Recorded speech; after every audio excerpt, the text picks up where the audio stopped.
mobile. And we are live. Hello. Y'all Hello. at the wrong moment. That's all right. I was like digging through my filing cabinet. I've apparently lost the notebook with this game's notes. Oh no. I have no idea where they went. The And the dog ate it have- is not an excuse. No, we don't have a the dog. cat ate it. The cat buried it. Yeah, I don't know where it went. So I'm not entirely sure if I even made notes for this session. Not for this session, but for this for the second part of the game. That's fine. We're doing it live. You know, Fox always has good notes. you know what? Yeah, Mhm. I don't think I did because I haven't created the map yet. Which I still need Makes to do. sense. Work is finally calmed down to where I can get off at a normal time and be able to make stuff, or even make it during my lunch. But at some point in time soon, Fox, you will get a crappy MS Paint, and we will We will make a map out of it. make a map out of it. You guys will see how easy it's going to be to get lost in this place. I look forward to it. Sounds like a pretty awesome map. I am really looking forward to drawing the floating islands. That's not something I've done before on a map, so it'll be interesting.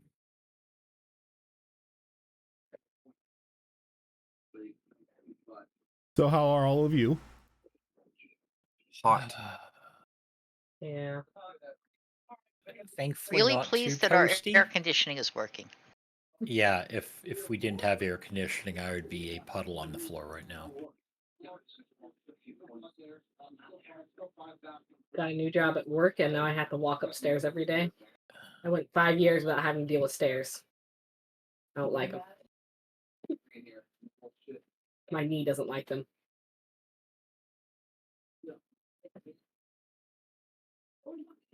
But congrats on the new job, Thank you. which I hope isn't something you prefer Yeah, or no, it's better still, in some way. still working accounting, just get to see it from a different point of view and comes the raise. We'll take it. Raise is always nice. Hmm. Money can be very motivating. Can also be very demotivating.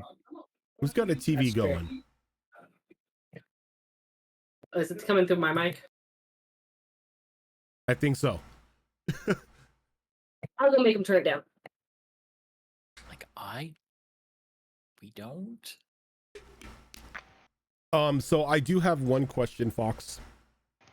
Yes. Well, two questions. The name of the city that you guys are in right now, and then the individual that you are looking for. I should probably have my notes open. That's a thing that would be helpful. Vestron Ebenwood, aka Prince Moody. That sounds familiar, yeah. That would be the prince in question. Prince Vastron. Yeah, Prince Vastron Ebenwood.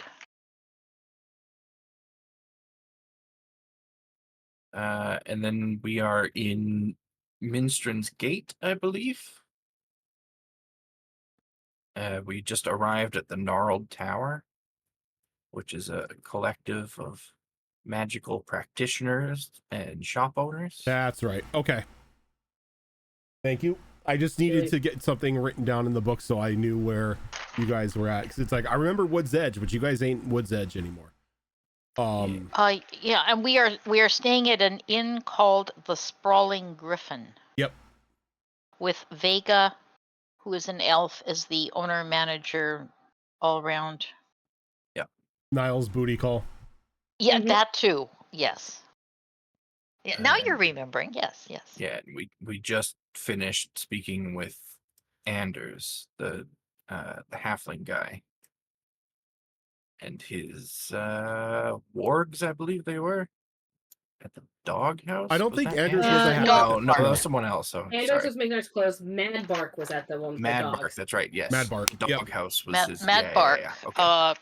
And we've And been warned about Twiggles. Twiggles. Yes. I was Wiggles the going to ask goblin. what the goblin's name was. Okay, And it's Mad Bark all coming back. offered to give us his wolfiness if we wanted to meet him. Yeah. On a full moon in 3 days. So, yeah, after you have all sort of excused yourselves from Mad Bark's shop, even though he tried very much so to sell you all explosives and his quote-unquote cookbook, a lot of you had decided that you were going to go and begin touring the other parts of the Gnarled Tower. A couple of you were heading up to a shop known as Bimmy's, a place that apparently carries various odds and ends, but it's always described as a place where you can pretty much find whatever you're looking for. Others began to, or made plans to begin to head up to the 3rd floor to begin to talking to Vestrin, as he is sequestered right now in the library of the tower.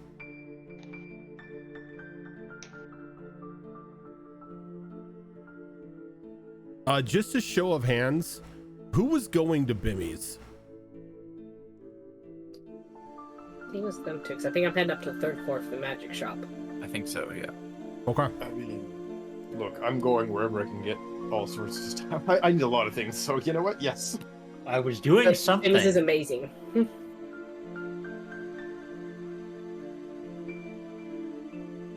So we were told that the 1st floor has all the physical things that we could want. The 2nd floor has this hodgepodge shop that's known as Binny's. And the 3rd floor is the magical shop and Yep. library or something like that. Yeah, I need all yeah. three. is floor 5. The library's floor 5. Alright. That is correct. Thank you. Floor That's where the 4 is like prince floor 4 is a couple of the domiciles for the people who live in the Gnarled Tower, and then the 5th floor is the library. That is right. I feel like there was something involving lockpicks, and I don't remember. Explosive lockpicks. No. Don't need to pick the lock when you can explode the lock. I don't need to pick the lock when you disassemble the lock either, but we're not at that point. Yet. Give us time. Just pull a forge. Just take No, apart that's- the whole damn thing. That's when you start playing a gnome rogue. I can't pick the lock. I will remove it. I am the lock. So as everyone begins to filter out of Mad Bark's shop, 3 of you are seemingly hit in the head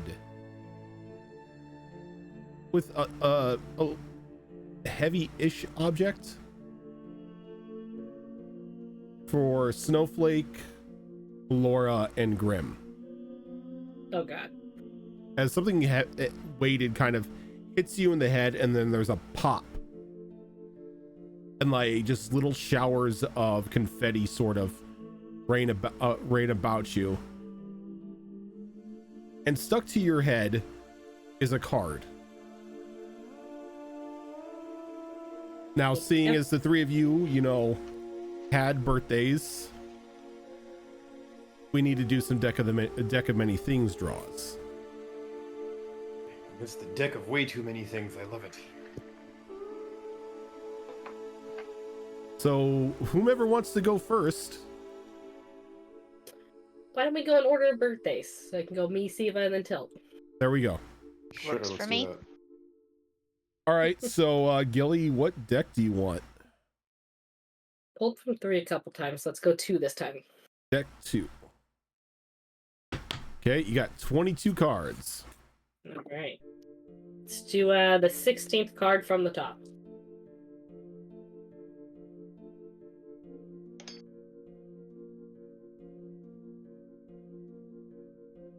Interesting.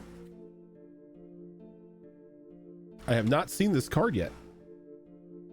Look at the new card. Is it? So I got a lot of nat 20s on Tuesday, so I'm expecting really crappy things to happen to Snow. The dice will demand a blood sacrifice. They always do. Can I get a eventually. D20 roll? Yeah. Yeah, that's 3. a great start.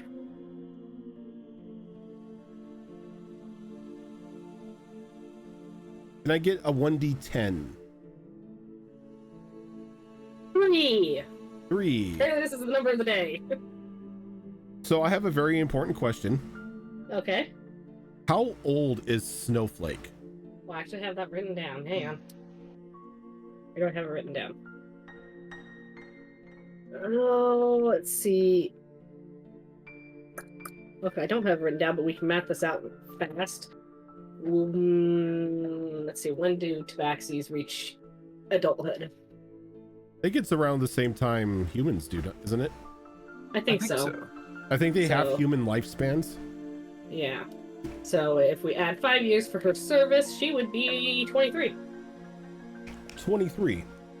So as Snowflake, you pull this card from your head, you sort of look at it. You see an image of a gnarled tree used as a signpost in the center of a crossroads as you draw the crossroads card. And this card reads, roll a d20. If the roll is even, you age 1d10 years. If the roll is odd, you become younger by 1d10 years, to a minimum of 1 year. This effect can only be undone by a wish spell, divine intervention, or similar magic. So I'm sorry, you are no longer old enough to drink. Dun, dun, dun. Scalia, thank you for that raid. Could have gone in an alarming direction if you had rolled a 10. Right? Yep. Yeah. Who wants a 13-year-old? Who wants a 13-year-old cat? Right? And now you get a God, 20-year-old cat. I don't want to deal with a teenager cat with a rebellious problem. Yeah, I was just All of thinking you- about that. I'm like, All of you wonderful raiders coming on in, you are just in time for our Deck of Many Things birthday pools. As we have a little homebrew rule here on the channel that anytime it's your birthday, whatever games you're on, you have to draw from the Deck of Many Things. We got 3 of them today because we've been on a bit of a short break. But Alora. Yeah, and I actually did some random number generation ahead of time. So I'm pulling from deck 2, card number 13 from the top. Deck 2, card 13. Everybody goes deck 2 because they want the dragon. No, Okay, no, pull this from deck 3 was the last totally 2 random times. number draws. So 13,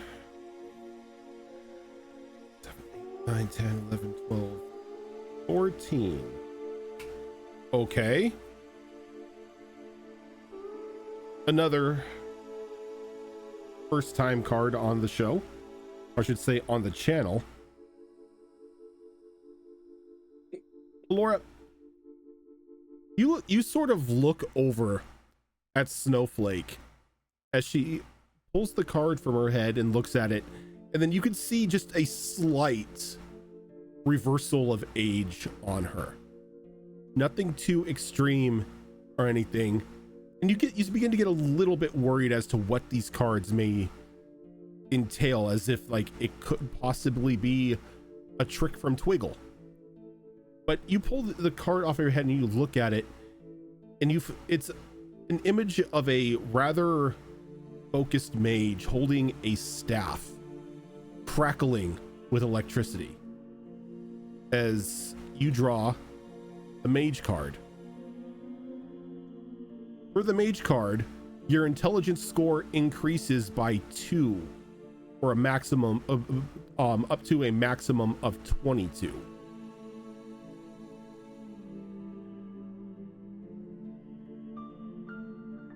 Good card. Very nice. The funny thing is they have an ability card for every stat like that. Oh, that's fun. Ooh, nice. Boost of intelligence is always nice. Mm-hmm. Oh yeah. So that is a permanent +2 a permanent 2 increase to your intelligence score. Okay. Waiting for the other shoe to drop. Is there No. a downside? Nope, that's it. Oh wow. That is just one of the boon cards. Like, there are some cards in here that have no side effect to it. And then the beard. Grim. Alora smiles to herself. Because Laura now is holding a degree or something. Grim, what deck do you want?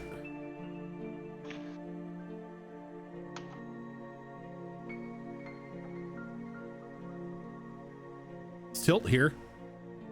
Nope. Yes, I am. I just rolled some dice. You are going to use Heart of the Cards on deck 3, please. Top deck the victory. Out of the third one, please. Out of deck That is 3. That is what the dice have indicated, so that is what we shall see. Whether they kill me or not, the dice decide. Roll a d20. Your beard grows by that many inches. Do it. Or shrinks. No! I mean, there is a card that makes you grow by 2d10 feet. I'm sorry, that 2d10 inches.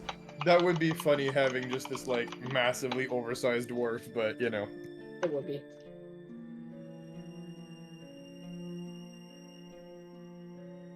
Ah, this actually may benefit you. Oh?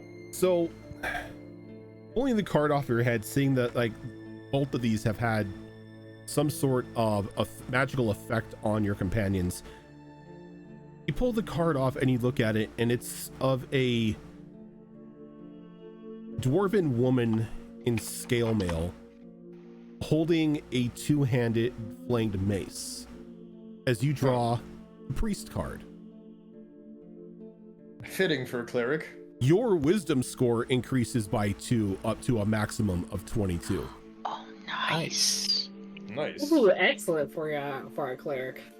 Wow. So, is the cap still at 20 if I go up to 19 and I put more points in it, or is the Yes. cap at 22? No, the cap is now at 22 for you. Oh, okay, that's what I want to double check. Okay, awesome, thank you.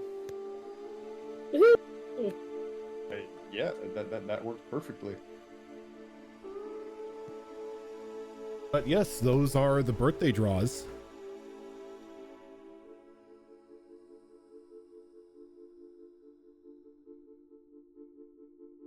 Though they are not the only draws that can happen here, as we do everything for Extra Life.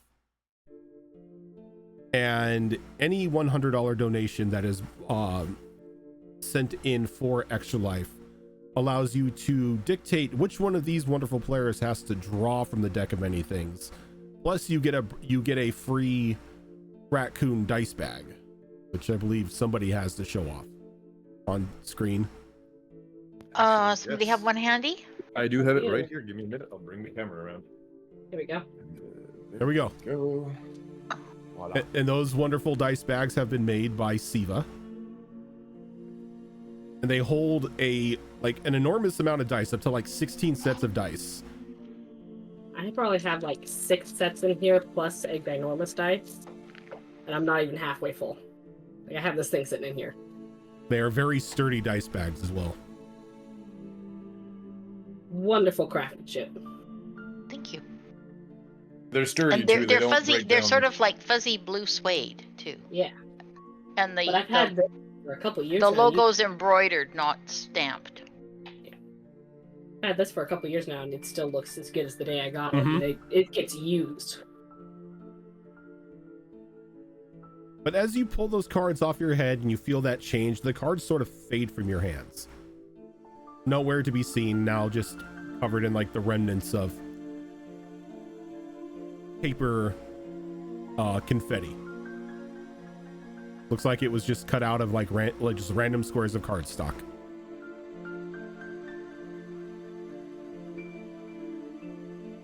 Now, some of you a little younger, some of you a little wiser, and some of you a little smarter, you begin to go your separate ways as you begin to make your way through the gnarled tower to procure your much needed items, to fulfill some curiosities at Bemmy's, and to either begin research or find your charge for this task that you've been given.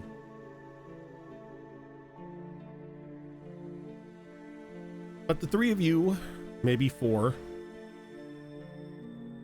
make your way up to the second level here at the gnarled tower, and you can see a very large portion of this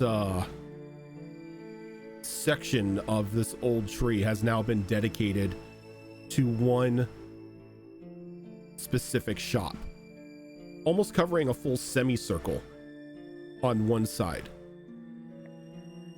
Just vast, and from what you can see on like through the multiple panes of glass for the shop, just full of, if you were to do a little bit of eye shopping crap, like everything you could think of. There are bags, there are saddles, there are hats, there are like little handbags, there are various pieces of silverware. It almost seems like you're looking at a raccoon's like little treasure pile. And as you get closer to the entrance, you can notice a very faint plume of blackish smoke kind of billowing out from the top.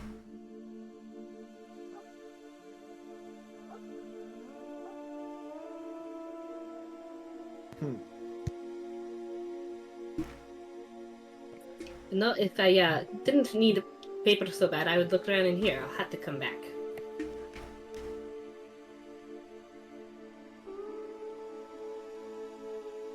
Those of you who are entering, can I just get a straight up D20 roll from each of you? Sure. Sure can. This is Bimmy's, correct? Mm-hmm. 19. 18.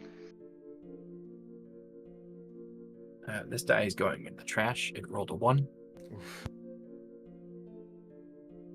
As you walk into the shop, a little chime happens, but nothing out of the ordinary happens to any of you. And you walk in, and it is just an assault of different smells on your senses, as there is a wafting like scent of gunpowder mixed with like the various leather goods that are in here, with ink and paper and paint. It is just confusion airborne.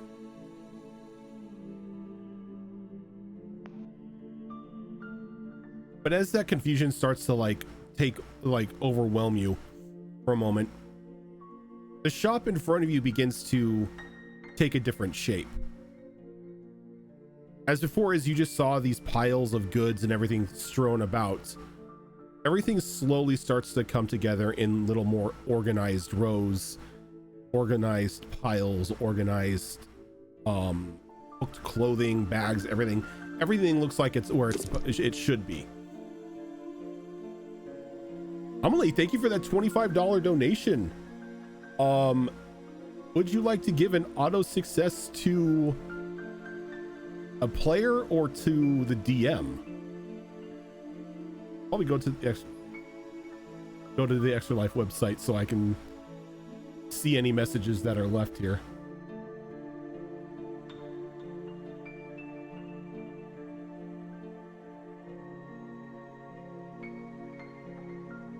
player. Okay, which one of our players would you like to give this auto success to?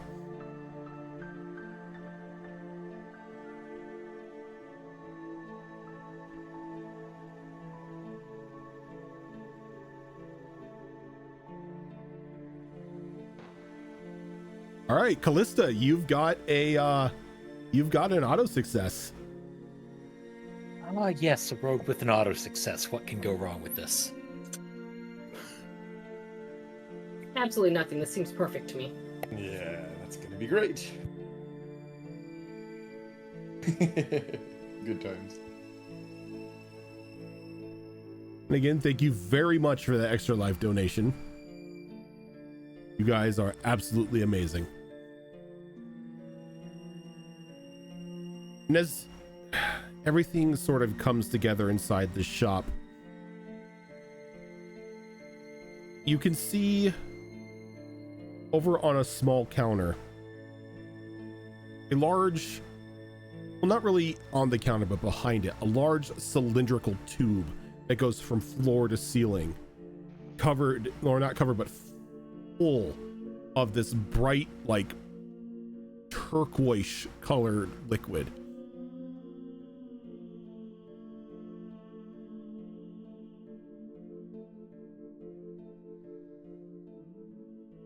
Is there anything in the liquid, or? At the moment, the only thing you can see in the liquid is like various air bubbles sort of like drifting up from the bottom to the top.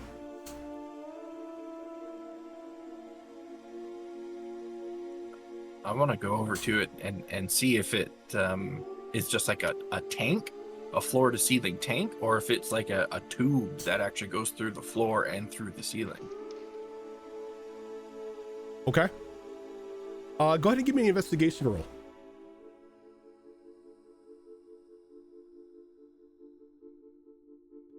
I see.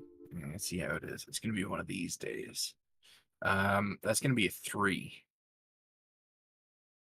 You begin to like go around the tube trying to inspect it, but you can't really make heads nor tails of it because it looks like there are metal seals on the bottom and the top of this contraption, but you keep getting distracted because the closer you get to these things, various like jolts of electricity begin striking the sides of the tube. And then almost instantly, a face forms in the water and is looking right at you.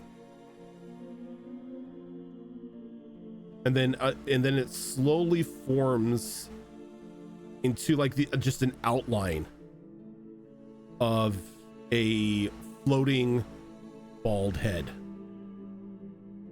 eyes piercing white, features not really well defined from this tube, but sort of looks you over. And then other faces begin to appear on the tube as well as they begin to look at everyone else who enters. Oh, my apologies. I did not know I had customers so early in the day.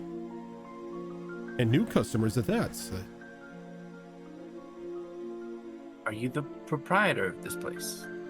I am the proprietor of all Bimmies collectives.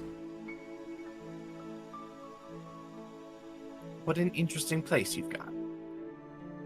It's a hobby of mine. It scratches an itch for the need to deliver the unknown to players. Wow, to those who walk in, breaking the fourth wall there. Those who walk into my shop. I mean, we could be playing the game of life here. You never know. It's Bimmy, so if anyone's going to break the fourth wall, makes sense it's him. Forgive me for asking. I've never seen this kind of setup before. Is this like a communications tube, or are you like a gelatinous entity that lives inside of it? I'm not gelatinous in that sense. I'm more a combination of physical thought trapped inside a tube. That's wild. My original body was lost recently, and this is the only way that I could preserve myself. How interesting. Have you ever thought of, like, I don't know, trying to commission, like, have you ever met a gear forged before? I know well of the gear forged.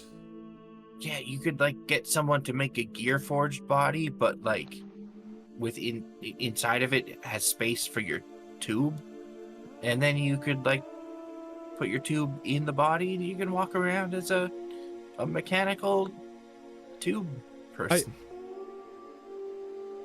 I have some companions of my own currently studying how they can imbue my consciousness into a new body.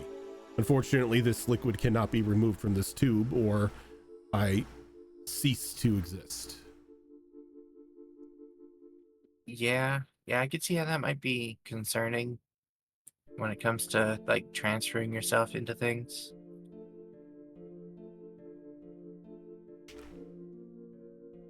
So, this is your shop, then? Yes. One of the last, unfortunately.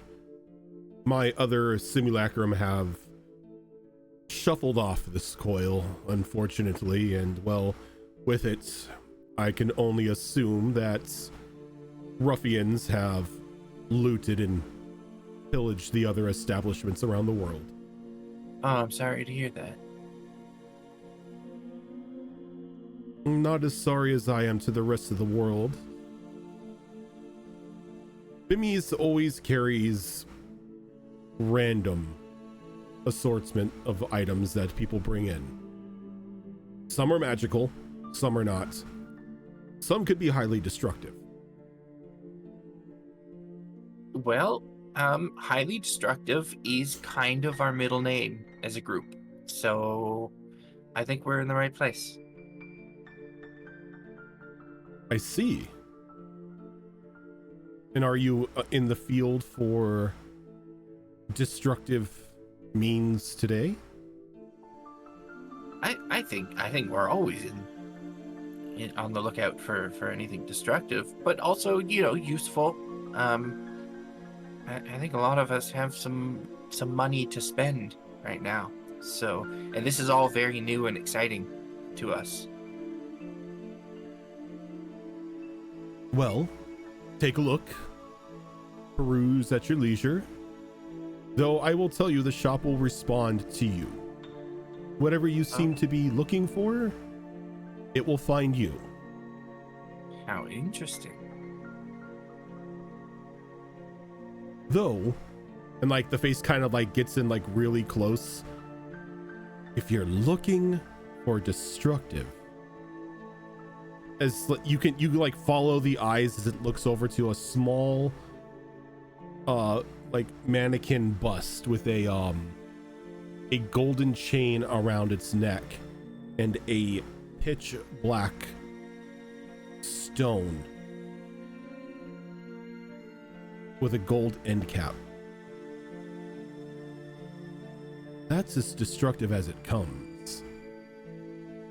I'm already intrigued. What is it? That is a slim essence of an entity known as a planet eater. You don't say. Focused through magical means. Oh, there's no telling what destructive force you can,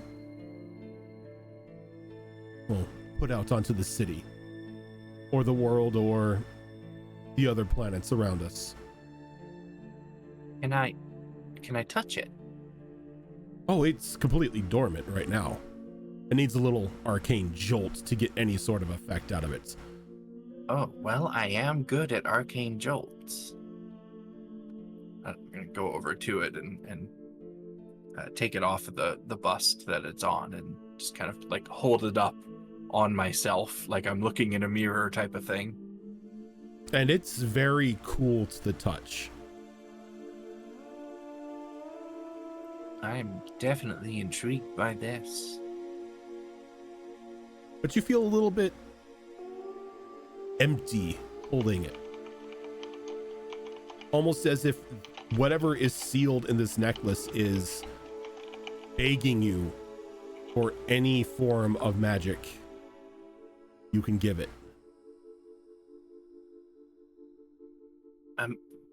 I don't suppose I'd be able to, I don't know, test fire it?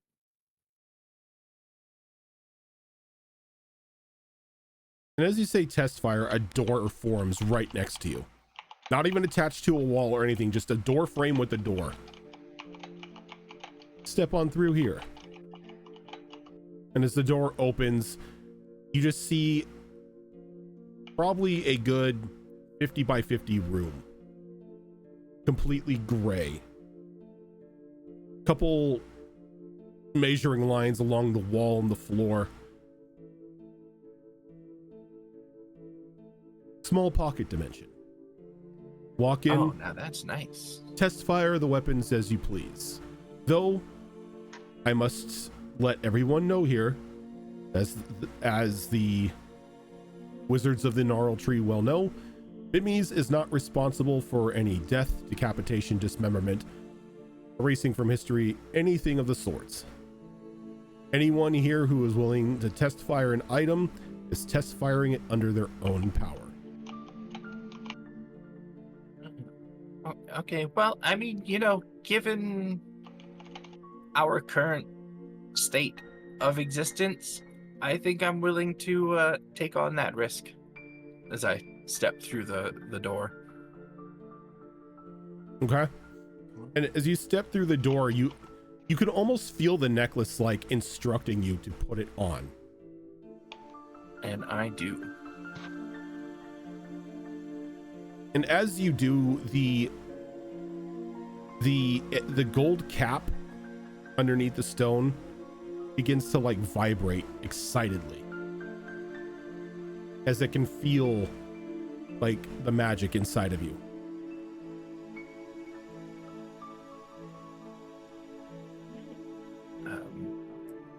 Does it feel like it is instructing me on its use in any way, or just start firing away with spells?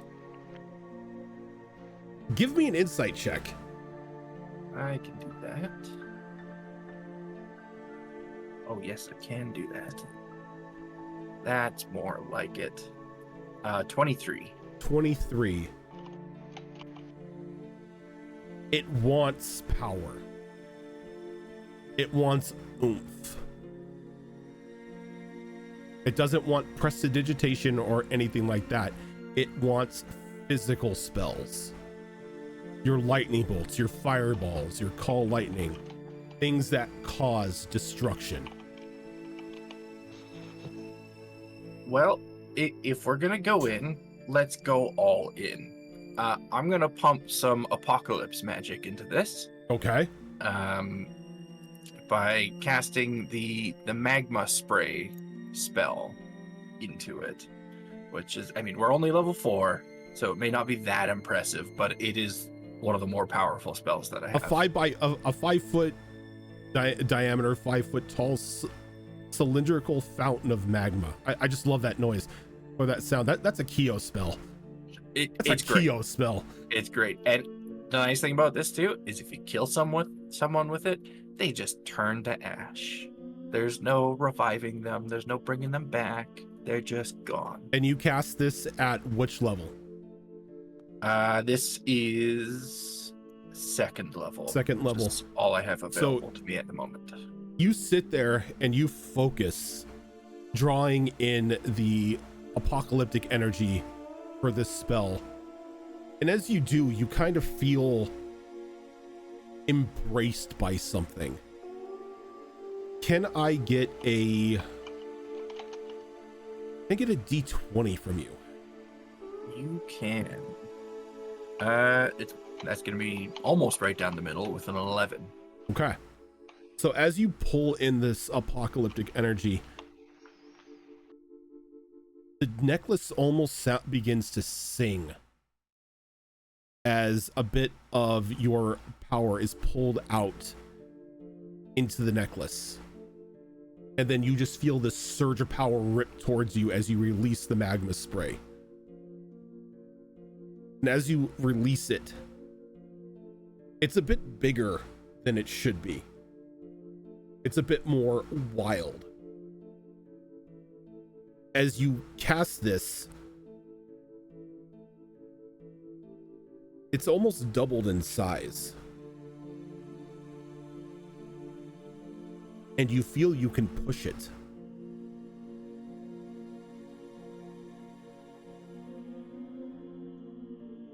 Interesting. Push it in what sense? You could move it. Oh. As like your hand like reaches out and closes into a fist. You could almost see just like these golden lines coming from in between your fingers and the spell, almost as if you got marionette strings on it. And you can you can move this 10 feet around as long as the spell is operational.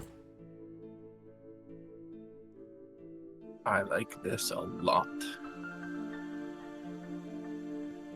Yeah, so for the next minute, which is the concentration duration for this spell, Charon's probably just like flailing it all over this room, just having a blast with this. And as the spell dies down, give me an intelligence roll.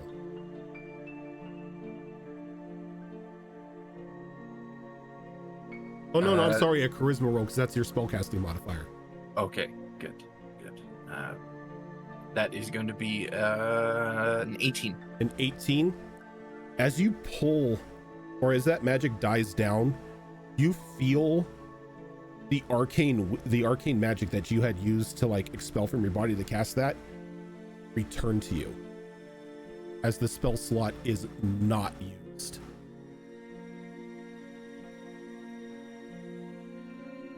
I like this a lot.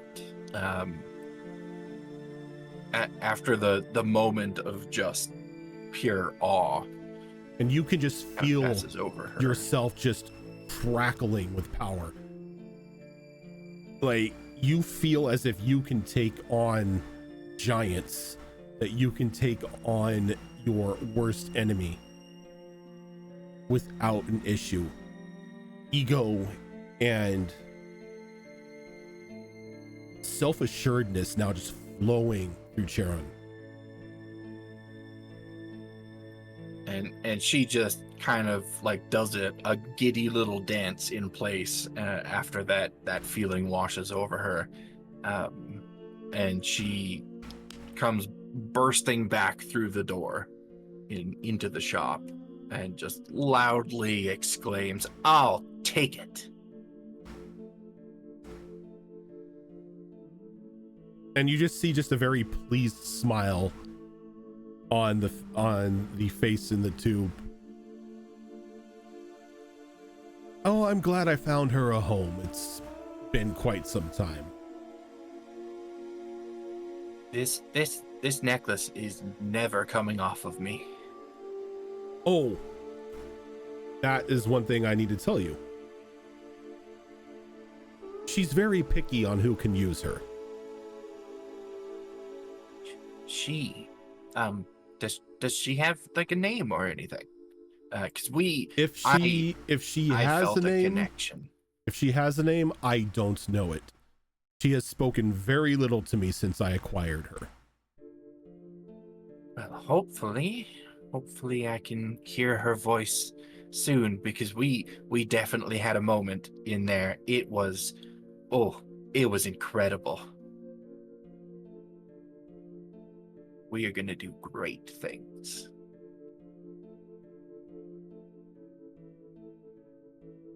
And those of you who are in the shop can just see like the almost complete change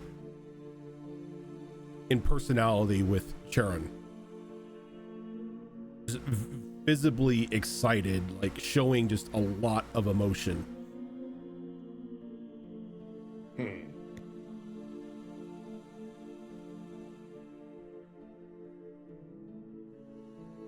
You can't see it, but Grim is smiling under his beard. The beard approves. Beard definitely improves. Did the beard approve?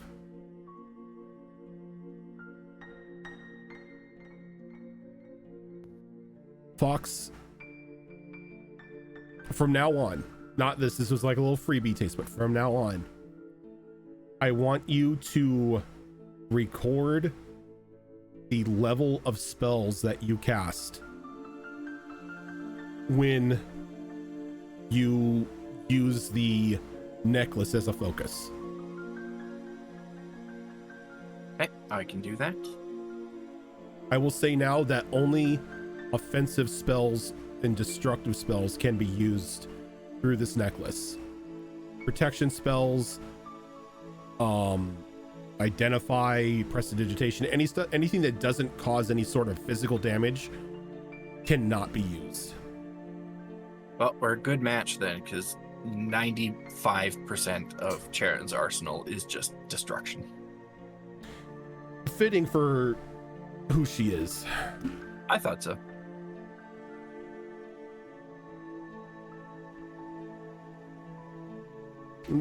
As Charon kind of gets acquainted with their necklace, the faces sort of like look at everyone else in here. And what about you, my friends? Is there anything in particular that could possibly tickle your fancy?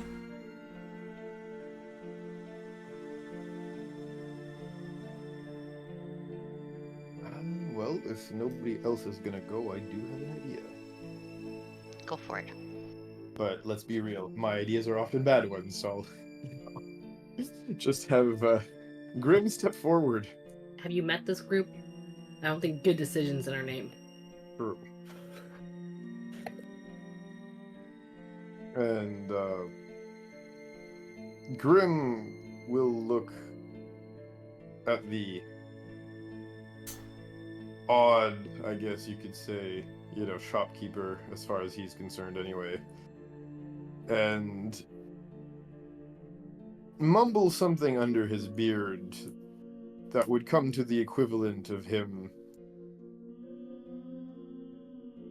asking if there's anything here that seems to be related to the practice of, well, unsavory magics that would have to do with necromancy, for a lack of better terminology. As we are a grave cleric, the preservation of the cycle of, life and death is of our concern. The head kind of tells him, he's like, yes, we most definitely do have items that can imbue, empower, negate, or even create necromantic magic. All depends on what you were looking for.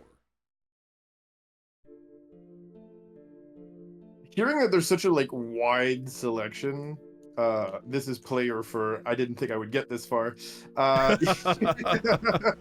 Grim nods and will ask the shopkeeper for a few more minutes to potentially peruse the long selection, the wide selection available to him. Of course, when the Or to item, them, depending on how we want to look at it. when the item you are looking for finds you, you will know. I am anticipating this with elation. And it's just Alora that's in here as well, right? Yes, Yep. I'm in here. Okay. And, what of you, my fine friend? Well, there's many things that are of interest to me, and she's struggling internally with sort of thinking that something to do with, you know, gambling and that would improve her luck would be fun, but then she's thinking about the greater responsibilities that she has to the party, and there's a whole lot of conflicted emotions. And she says, you know, really, I guess I'm looking for a couple things. I am rather fond of gambling, and something that could give me an edge would be nice. But then on the other hand, I'm also thinking that some little sort of bag of holding or something. We have this pavilion, and it's quite lovely, but I'm not sure how much it weighs, and we don't seem to have anything much in the group that would necessarily enable us to carry things without adding to the weight we're carrying. So something like a bag of holding, but you know, a bit larger, like sort of like a knapsack of holding, has a lot of appeal. I mean, I'm only a halfling and all, but you know, something like that. And it's hard for me to see the top shelves too. There might be some things that I'm just not able to see from where I am. A gambler, you say? It's kind of a pastime that can get a bit out of control. I know all too well of the joys and dangers of gambling. But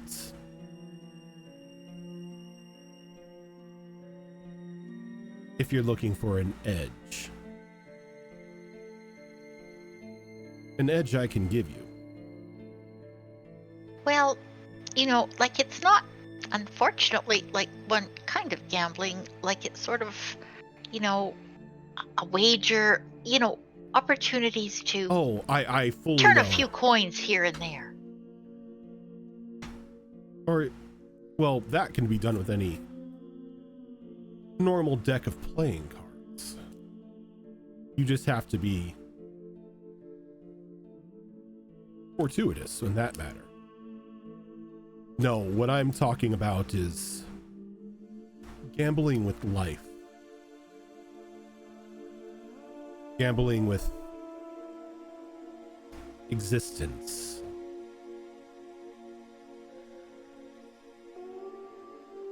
If you so choose, as a small deck of playing cards appears in front of you. So, upon looking at it, these cards have nothing but the face cards, the 2, and the ace of every suit.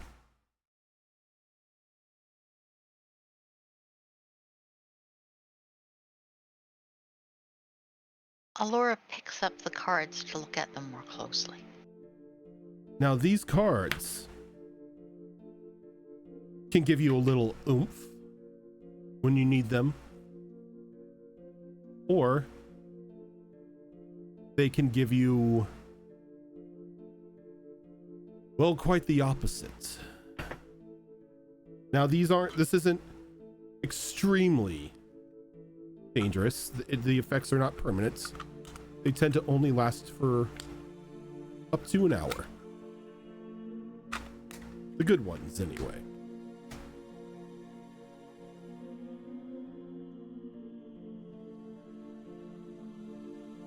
And then I have this. As a little ring appears. Golden band, large disc on the top.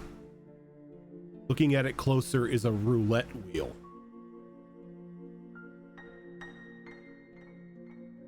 This can give you quite an advantage. or quite a disadvantage.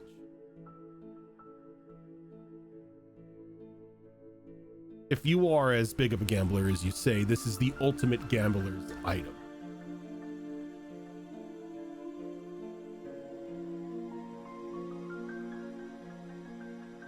I'm not sure I understand. Can I have a closer look at the ring? Be my guest. So Alora picks it up and looks at it really closely, And as you pick the ring up, so you there's kind this of... little miniature wheel, right? Yep, and you could see the wheel spins.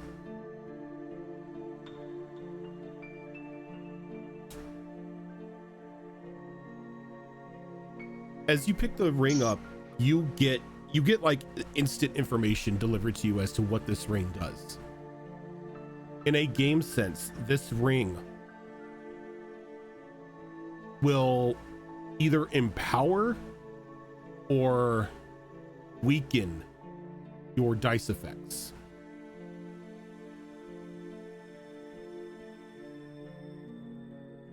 Every time you use an ability, anytime you make an attack, anytime that requires anything to be rolled aside from just a normal attack roll, you roll a D100. Under 50,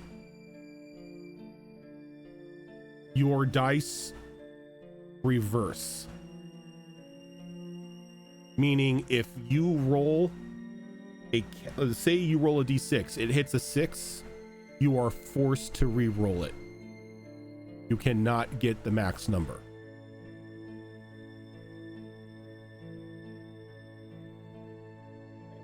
So if you roll above a 50, your dice explode.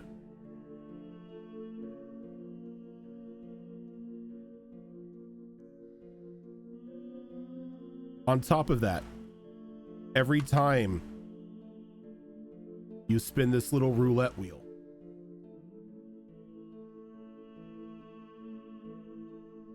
you roll a D20.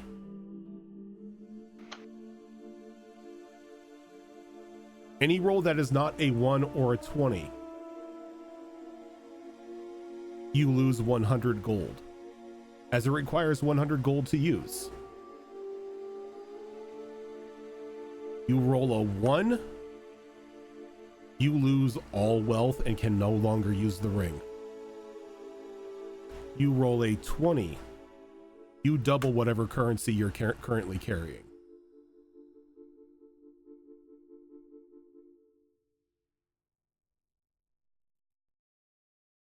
Damn. For healing spells, But now, to be clear, if I took the ring, I would have to use it every time I roll. only when you want I to. can choose when I want. Pretty much like you would spin the little roulette wheel on the ring that would activate the ability, and if you use it and like it empowers you or it weakens you, but every time it costs 200 gold to roll or to use. 200. Or did I say 100? You said originally 100. Okay, then it's 100. It's 100 gold to spin. Like just 100 gold will just disappear from you.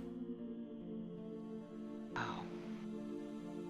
And when you say the dice explode, what does that mean? That means, say you roll a d6 and it lands on a 6, you get to roll that 6 again and add it onto the roll. Healing spells work in a different way. This is where the gamble becomes a bit of a burden. Because instead of you no longer being able to roll max damage,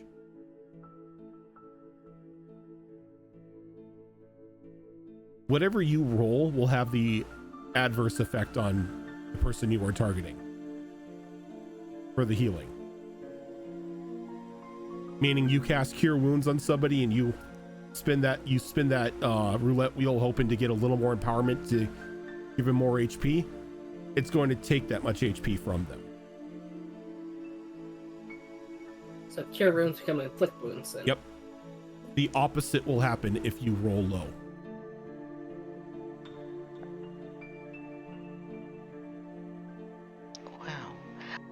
And do the cards, this little deck of cards, do they go with the roulette wheel? They do not. The little deck of cards that you see in front of you is something known as a deck of wonder.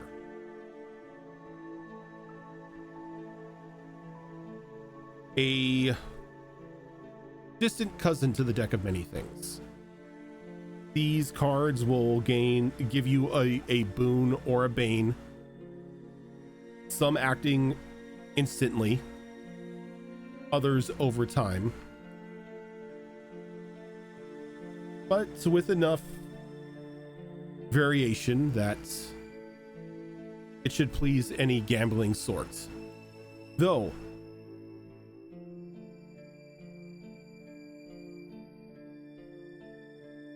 when you draw from this deck, you must say how many cards you are drawing, how many cards you intend to draw. And then you have 1 hour to draw that many cards.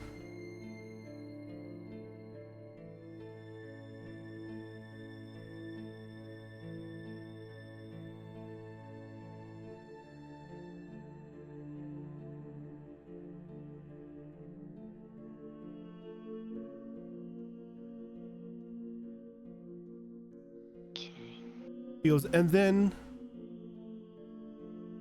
I have this. Less gambling and more the weapon of the incredibly wealthy.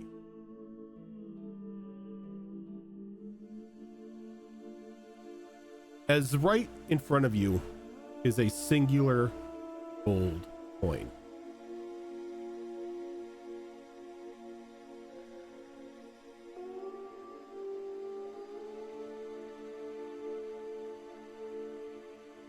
And what does this one do?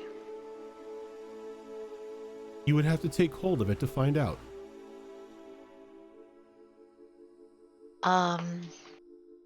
Alora can't resist and she picks up the coin. Okay. Alora, what is your primary weapon of choice right now? That would actually be my quarterstaff because it's So as you sort pick of up, my focus. And as you pick up this coin, it morphs to your touch and forms into this beautiful golden quarterstaff.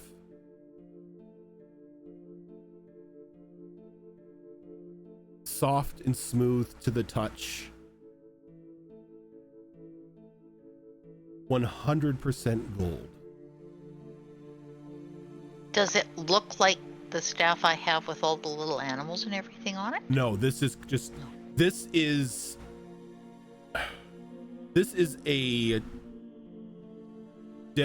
almost like a dedication to nothing but wealth and greed. As what you are holding in your hand is a weapon that has been seen in these shows before. It is known as the Bank Breaker. This item here allows you to pay gold to increase the damage that you deal.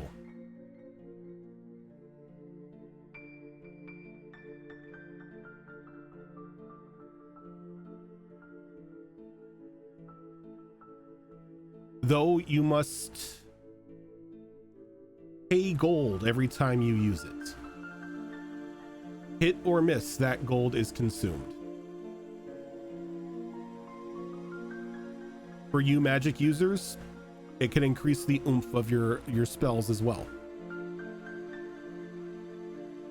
So if it's a spell that uses like a focus, like what? It would most definitely be a focus. So like if I was casting a spell and used that. Yep. Okay. But if you use that as a focus, you have to pay money for it. Does Laura have a sense of how much that would cost every time she uses it? If you were to use it as a focus, sort of stacks up over time. Cantrips that require just initial casting cost is 10 gold. But if you are increasing the oomph of a spell that has dice to be rolled with it, it's 100 gold per spell slot.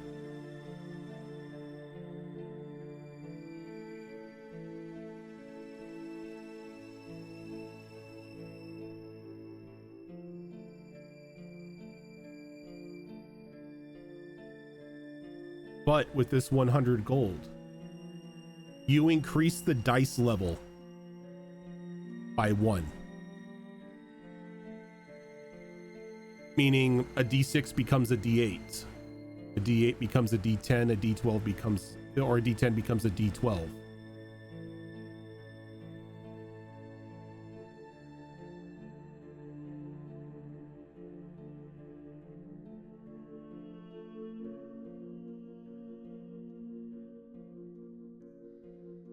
When not in your hand, it returns to its base form as that golden coin.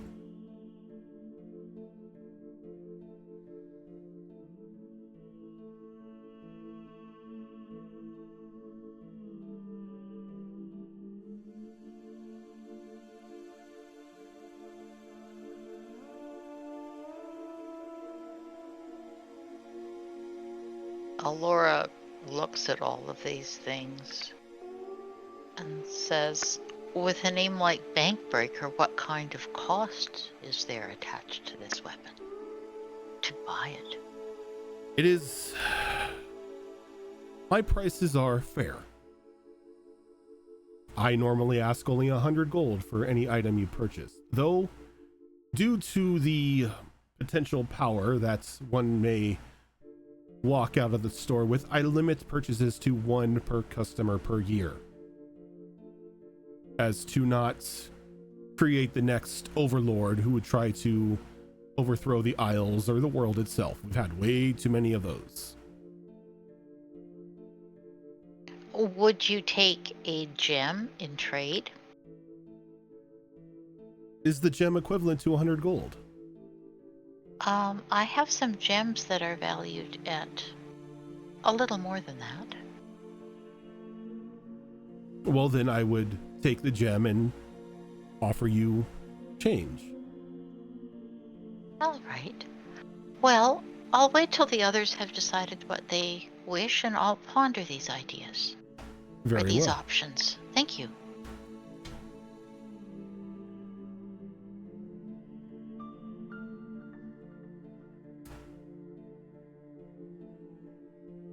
Grim, have you made your decision? I have. I'm just afraid that I don't have enough to purchase anything, unfortunately. I only have 56 gold right now, so unless there's a way to sign an IOU of some kind, I might be a bit limited. I mean, Didn't we're we just we're get with you. paid? We can cover costs.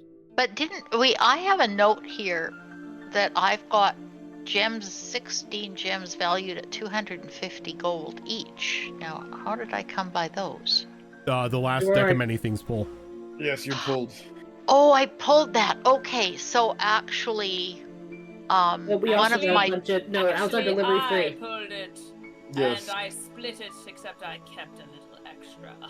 Yeah. So- yeah, we all have some of those gems. I think we all have the yeah. 16. So yeah, Oh, never mind. So I'm not poor then, or not as poor as I thought I was. Okay, that works. I don't know why I did not note that down. Clearly, my brain was shot by the time this happened. I have a I'm note still that trying we to got figure it as a out delivery who's- fee too. So we said 16 gems worth 250 Gs. Yep. Each. Yep. Okay. Cool. I can do things very well. So yes. The beard will, once again walk up to the The beard.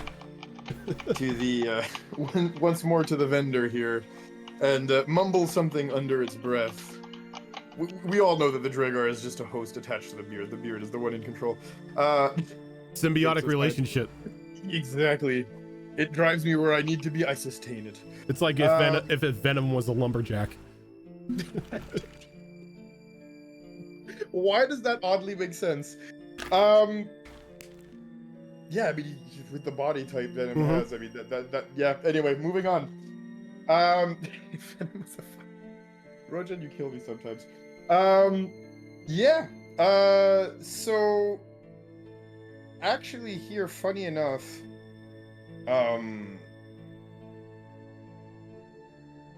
it will, mumble again as it usually does.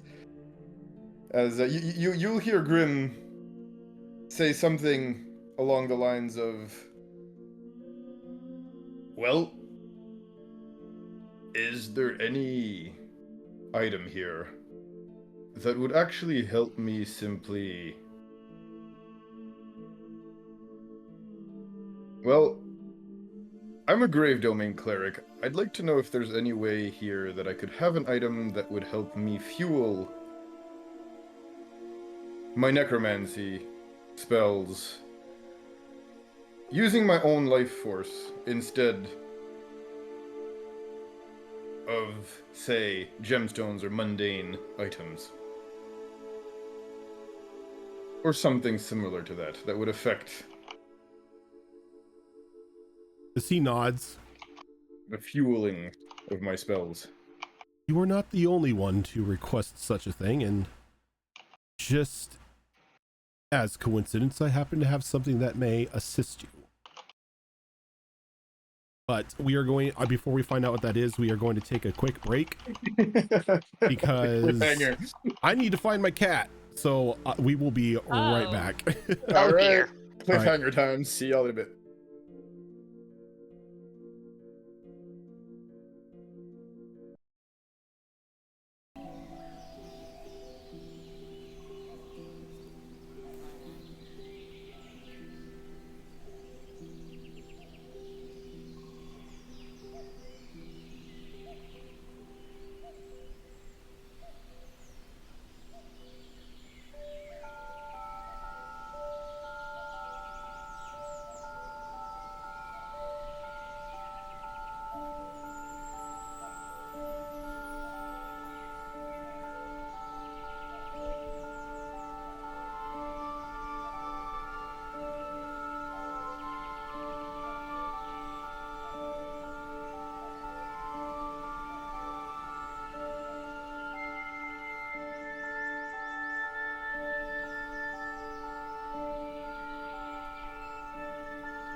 put this out there. Well, I'm Okay. putting it out there 'cause I We enjoy the are Oh, idea back. of speaking it. of, Too late, right? Put what out there?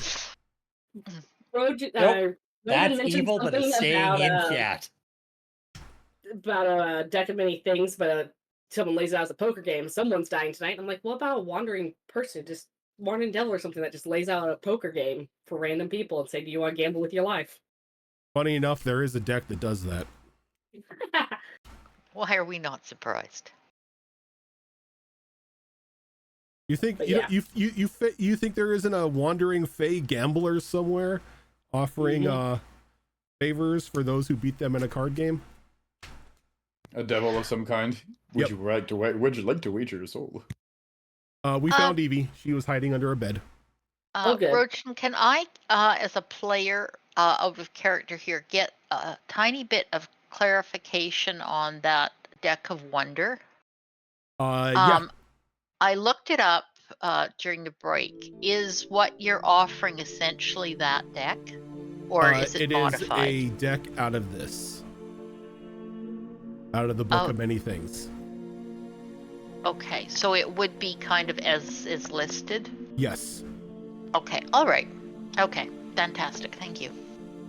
Because there is one thing I don't mess with in D&D, and that is the deck. Or now the decks. The decks. I have a deck that I made myself, but that is not a fun deck. Oh. Sure we can't make it fun? If we make the yearly marker of 2000 USD, can we pull from the not fun deck? Just once for giggles.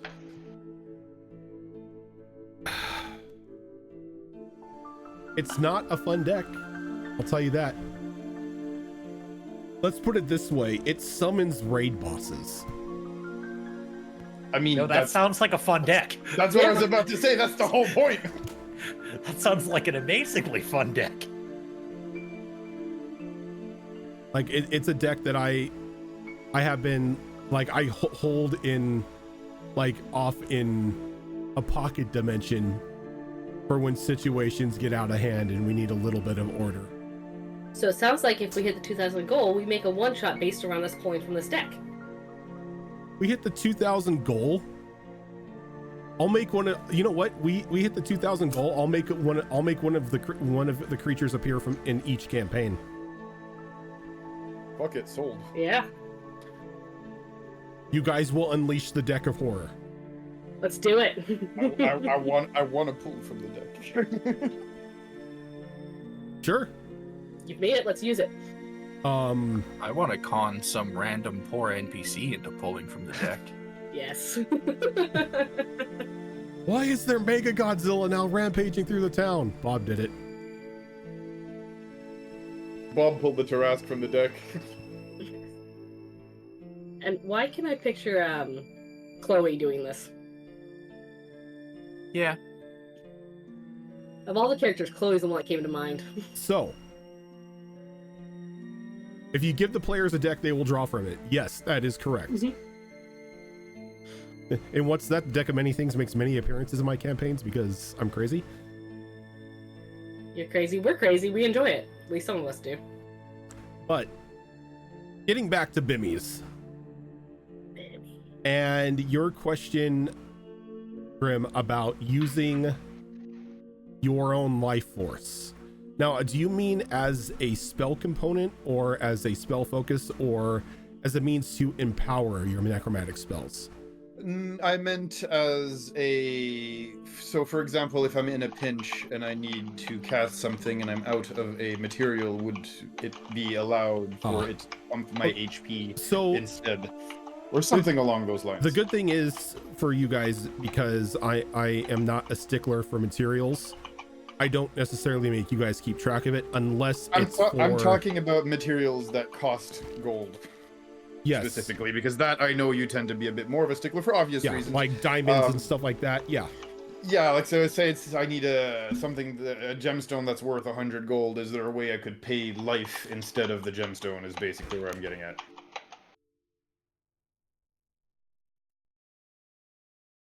In a way. Though using one's life force in regards to any form of magic tends to lead to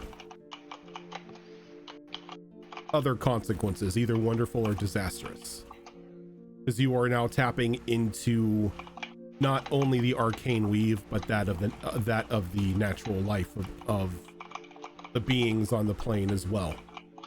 Well, that's it's initially kind of, blood magic, yes. That's entirely my whole purpose as a grave cleric, though. I'm supposed to interact with those energies. Though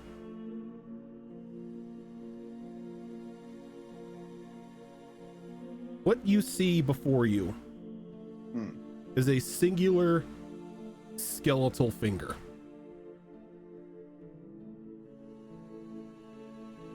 Okay. In and of itself, it looks very mundane. Better not be a finger of Vecna or something. Just a singular ivory bone finger. Looks like something you've seen on a daily basis when you're doing your rites and rituals. Okay.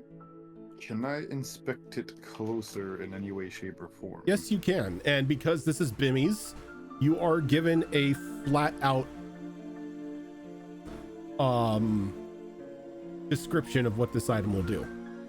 Okay. So, attuning to this item, you will affix it to either your right or left hand. Oh, I have to fuse with it. That's a good start. Thus granting you 6 fingers on one hand.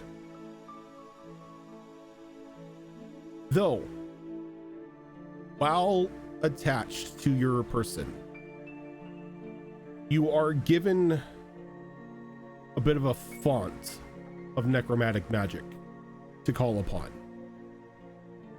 Not necessarily meaning to sacrifice your own life force. Okay. But a means to twist and bend the necromantic energies around you to better fit your goals. Okay. This finger, when fused, you will lose 1 hit dice of HP permanently. Okay.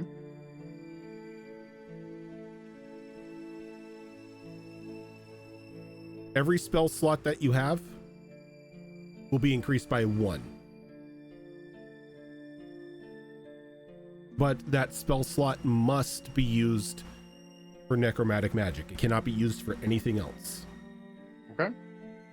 This finger is a gateway between life and death. Infused in the bones itself are a multitude of spells. These spells will cost your life force. Okay.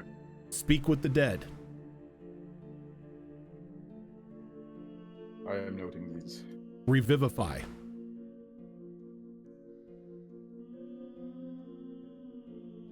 Are 2 spells that you have access to at the moment. Though you feel that there are others hidden within this finger that as you grow and it grows with you, you'll gain access to over time.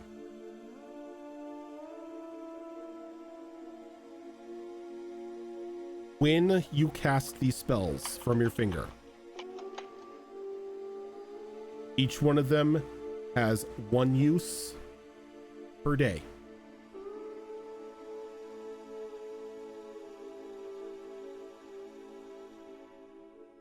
What is your hit dice are D8, right?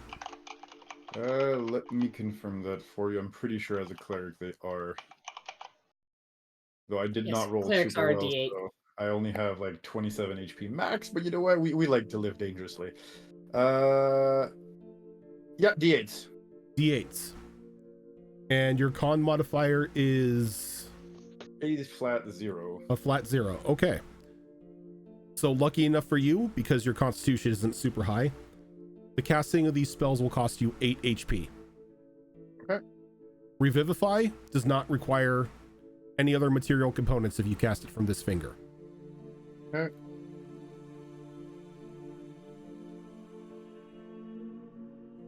opponents, but will cost 8 HP. Got it. Okay. I need you to keep track of how much HP this finger drains from you. Oh, I will flat out put it in as damage, right? Oh, no. That? Like, I need a side chart somewhere.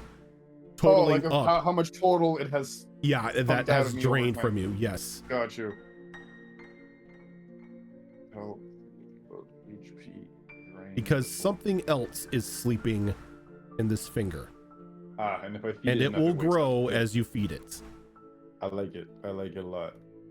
Feed it all the HP. We're bringing Vecna back, guys. Got it. This is not Vecna's finger. I'm joking. Is that something like being sexy back, but only Vecna? Pretty much. No. I don't know. You get Mercer to voice Vecna and everybody starts thirsting over him. Yeah, it's like you never heard of him before he Not voices wrong. it, and then you're like, who's Vecna? Oh, that guy. Yeah. Yeah, so I have it set up in my character sheet, actually, with everything, including the total sheet, the total thing in my bio, so you can find it there if ever you need it. Actually, I'll put it. Now that this finger is out here, Fox, I do need you to send me the Vitamancy spell list. I can do that. Oh man, we're bringing the fun stuff back. All right. We're bringing the custom magic school that Fox made back. I'm excited. You know, the one that was banned from the world because it was too powerful. That one. Hey, It's fine. Hey, Don't worry y'all wanna practice super necromancy? Yes.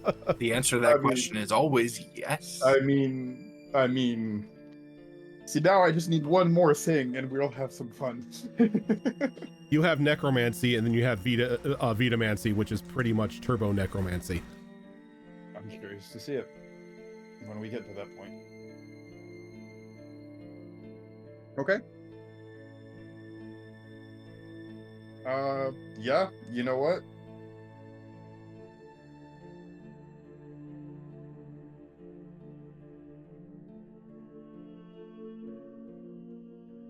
Last time I took on something like a weird artifact in the cannonball's body, it turned out to be Zatrat. So you know what? What's the worst a finger can do, right? It's Zatrat's finger.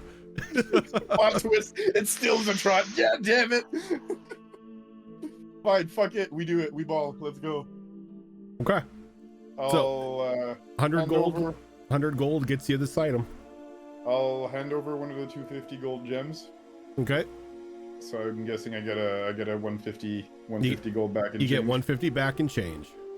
Okay, so I'm at 206 gold, 15 gems left, and yeah, we'll roll to see the permanent hit dice of loss that I get, right? Yeah, now that part of it, is it like a reduction to your HP, or is Yeah, it just it's a permanent loss No. of 1 hit dice? or right? your pool of hit dice is now reduced by 1? Both. Yeah, it's the max HP goes down by 1 hit dice, and as a result, I also lose the hit dice. Yeah. If I understood Gotcha. correctly. Yes. It pretty much, in the sense of your HP pool, de-levels you. Gotcha. High Good risk, news high is- reward. Well, good news is I got lucky. That's a 2. Cool. By the way, were you to die? Let me know. Oh yeah, of course. Don't worry. I'll keep. Of course, I'll remind you that I have this thing on me if I die. Yes. What if we're kind of already dead? Good question. Yeah, we are technically You're not dead. no. You but are the heart's not technically- beating. We're halfway. You're technically severed from fate at the moment. Just 1 foot in the grave? A toe. Testing the waters. So you want us to let Bimmy know? No, that was no. in character, or that was out No, of you character? let me know Oh, when you die. You alone. Yes, call up Bimmy and say, "Yo, bro." Yo, baby, I'm dead. Bye. And, This is now and haunting. all he does is just say dibs and your body vanishes. Right. So- Alright, so yeah, if I Well, die we in know the it's Billy's gym, finger. got you. It's Bimny's finger now. So Allura is playing with a little roulette wheel and looking at the coin and turning it back and forth into the staff and looking at the deck, and she looks at Bimmy and she says, okay, it's been tricky, but I think I've made a choice. I'm going with a deck of cards. And she will give Bimmy one of her gems and say, I think it's valued at 250 gold, so if this works for you as an exchange, and you give me back 150 gold. And as the gem vanishes, 150 gold appear on the appears on the countertop. Allura undoes the double knot on her bag and oops it up, drops it in her bag, ties the bag back up, and puts the deck in a pouch. Okay. Yes, a better coin. One of my favorite custom magic items. It's amazing, that item. Absolutely. Are you rich? amazing. Congratulations. You now are carrying around like the equivalent of a thermonuclear warhead. All you have to do is throw a coin at it and win game.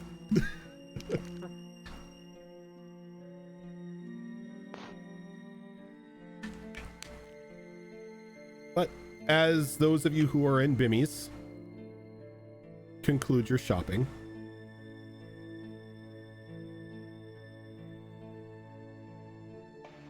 Snowflake, Yes. you find your way up to the third floor, where more of the shops engaged in the sale of magical objects can be found.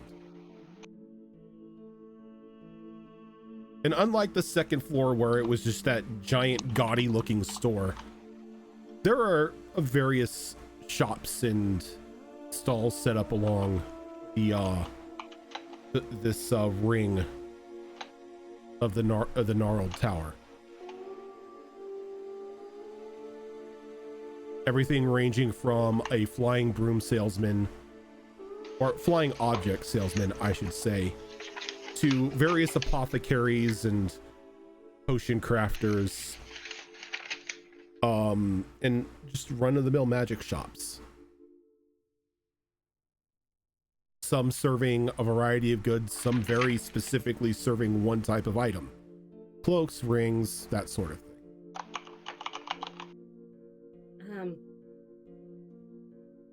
Snow is going to start looking through the stalls. She's having aged a little younger. Her curiosity kind of takes over more than her sense. Well, she intended to come up here to look for some books, hoping to find some new spells, paper, the likes. If she happens to see something that just looks like a cool trinket, it will stop her. Is there any sort of trinket that has always called out to Snow? Maybe something that she's always either denied herself or has been denied?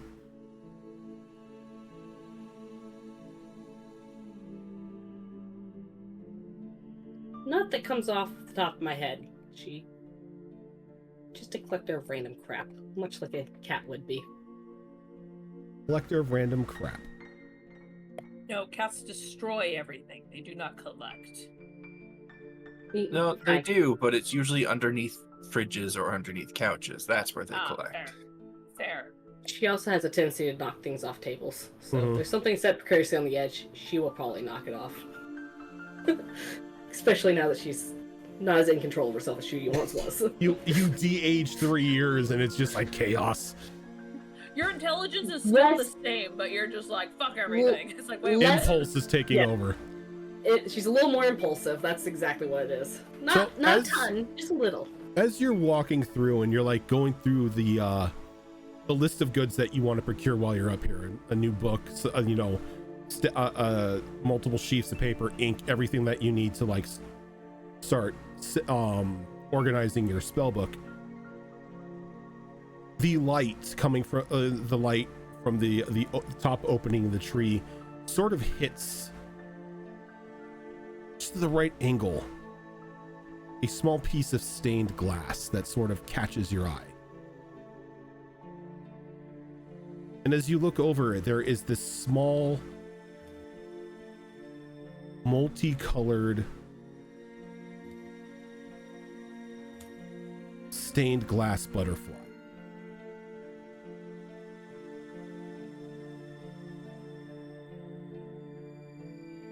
Looks like it's possibly an earring. She'll definitely move closer and kind of inspect it, and if allowed, pick it up, start looking at it. While I look at it through the light. And as you pick it up and you look at it, a figure steps towards the stall, but seemingly staying out of the natural light. Very large, almost looming. Like its body not very wide, but very tall. Covered in like a very thick layered robe. You can only see just like a pair of large pitch black eyes sort of looking at you from underneath the hood.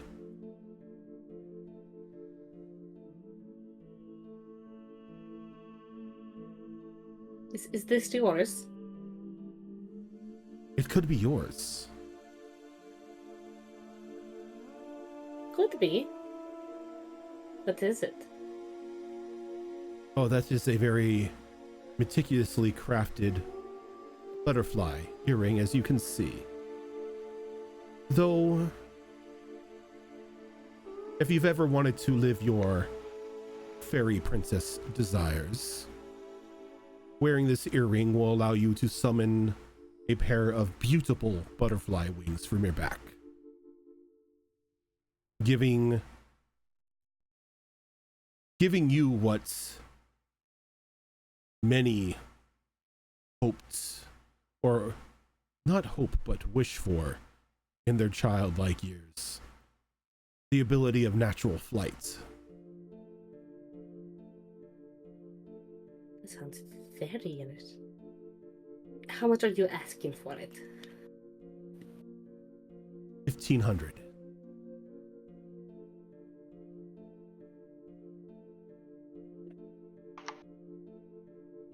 Yeah, she'll give him 1,500. She'll take that. You see like a large three-digit hand sort of reach out, and like from underneath the robe. You can see like a very fine like white fur on their hand as they take the coin and kind of just pull it back in out of the sunlight.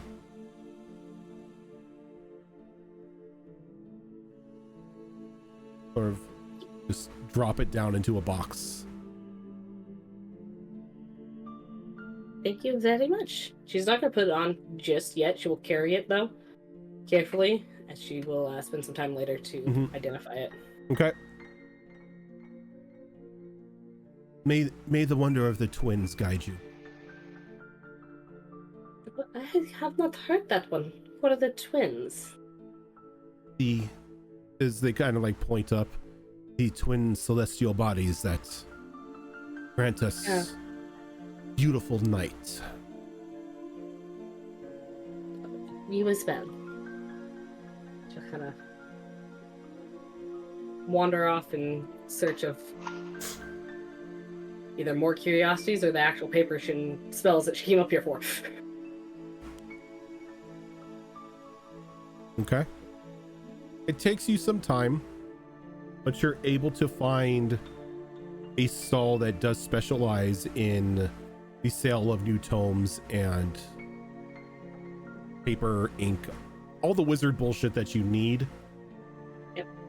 To take you through a day, like a daily.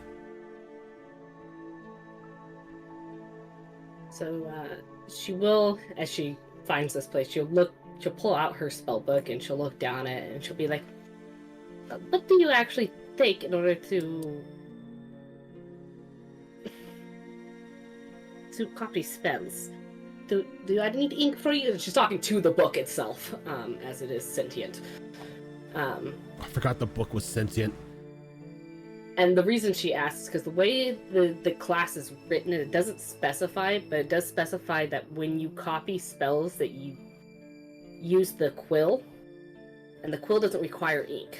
So, not sure if I need to buy ink or if I need to buy 50 gold coins worth of paper or exactly what I need to buy. So if the quill does not require ink, you don't need to buy the ink. Okay. You just need to buy the paper to add into the book. Okay. So she will then start. She'll look at spells first to see how much paper she's going to need to purchase. So wants to peruse their tomes that they have for sale. Okay. A lot of the tomes seem to be brand new, like newly produced tomes. Nothing really inside of them. Okay. Though there is a small sign that says ask the proprietor if you are looking to copy spells. Okay. So she'll probably, is there someone staying at the booth or in the building? Okay. Just a small, like a small gnome, just like sort of sitting on a large stool, kicking their legs over the edge. Hello there. I see that you might have some spells for sale. Can I see what you have? Yes. We do have a multitude of previously owned tomes in the back.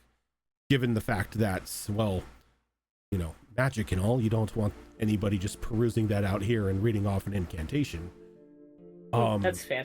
We do allow those to go back, though any spell that you wish to copy is going to cost you. How much would it cost? In the sense of player talk, a level 1 spell is going to cost you 200 gold.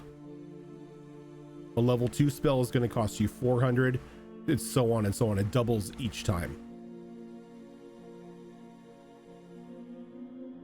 So 200, 400, 800, so forth. Yep.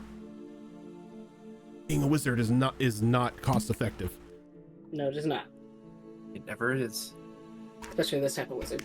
That's why you play a sorcerer and just win the game.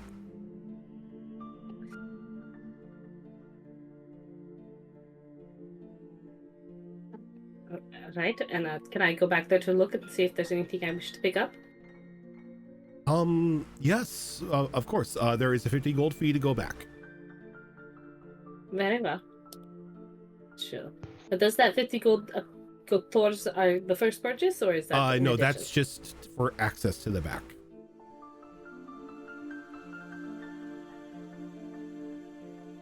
You sure it can't be a little cheaper? That seems a little steep, given the cost of the spells on top of it. It's insurance. We run a shop that allows mages to copy a multitude of spells. This is to pay for the increased stall fees, as we have to ensure that our shop here isn't going to lead to the destruction of this tree. Yeah, I guess I can understand that. And she'll pay her 50 gold. Okay. Go back there and start looking for spells. Does tend to lean towards more destructive style spells. Anything that would. There are multiple tomes in there that do seem to have spells relating to more of destructive focuses. Alright.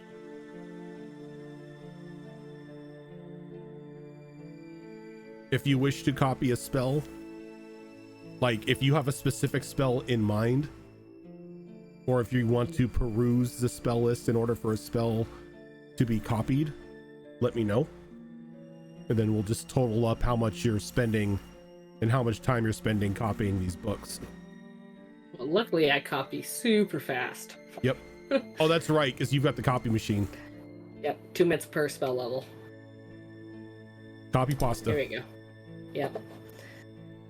Can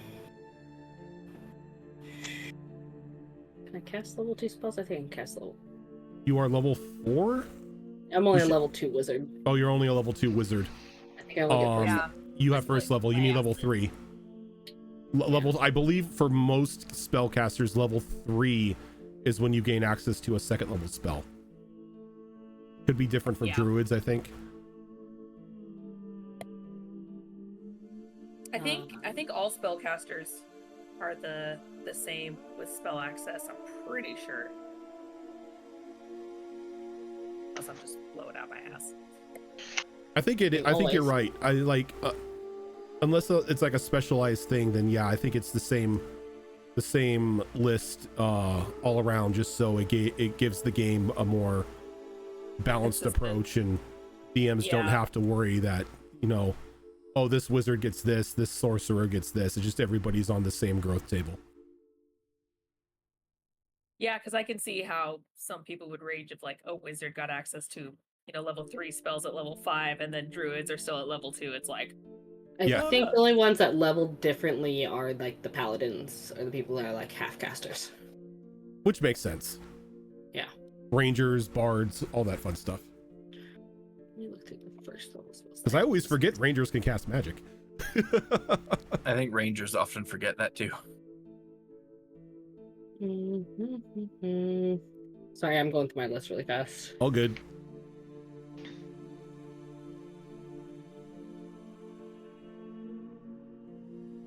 Given the item I just picked up, Featherfall would not be a bad one to try and find. If the wings give out on you. Look, things can happen, okay? This is true. just make sure you always have Featherfall. Just in case.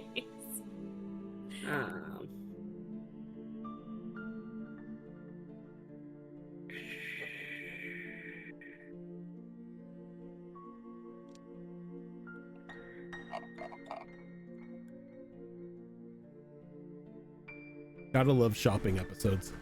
Yeah, sorry. That's fine. As you're going through that, I can jump over to Raven as you're like making your decision what spells you want. That's fine. That sounds awesome. Thank you. Callista, you said you were looking for lockpicks? You're muted. Muted. I am. I'm looking for road tools in general, but you know,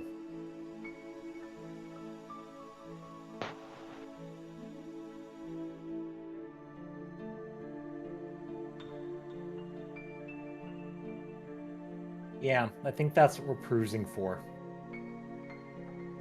Or anything that looks interesting in that vein of sort of duelist rogue bit stuff.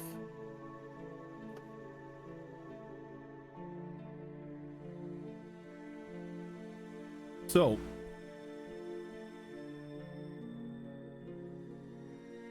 you begin to wander around, keeping like just pretty much everything that you are looking for sort of running through your mind.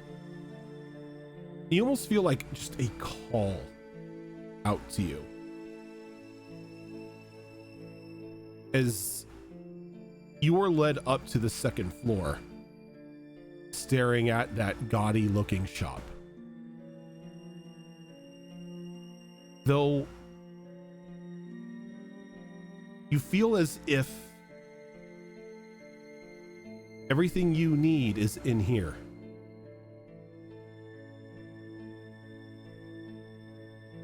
Okay.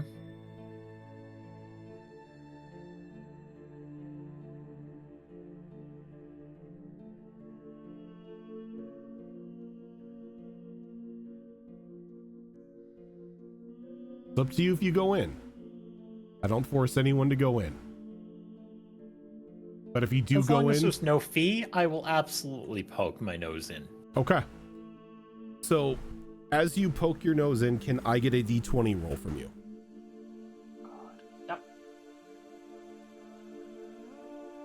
Do you want me to add anything Nope. to this? Just a straight roll. That's an 18. 18. Okay. You walk in perfectly fine. Nothing happens. Those weird smells kind of hit you and waft over you as the shop changes shape from what it looks like on the outside. You see a couple of your friends like inside the shop, all with new shiny items and a strange floating multitude of faces in a large cylindrical tube behind the counter. Another enters the shop. Hi, this is a booming day for business. And what can I do for you, friend?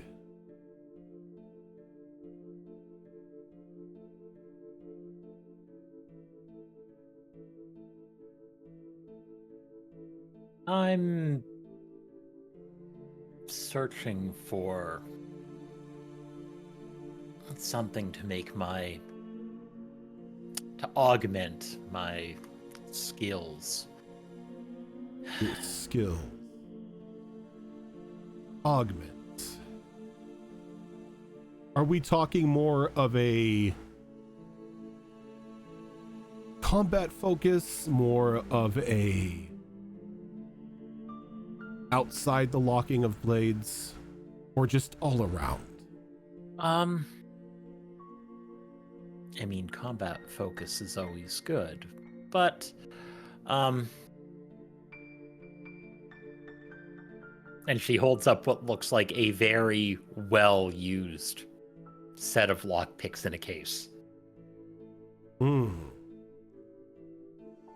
A locksmith. When the need arises. Well, you have come to the right place if you are looking for a new set to increase your profession. These have seen better days. Much, much better days. Indeed, indeed. Well, if it is just tools you are looking for, I most definitely have some. And I do have something that's more of an all-around, which I will be happy to show you as well. But please, come to the counter. I don't bite. It's physically impossible. Okay.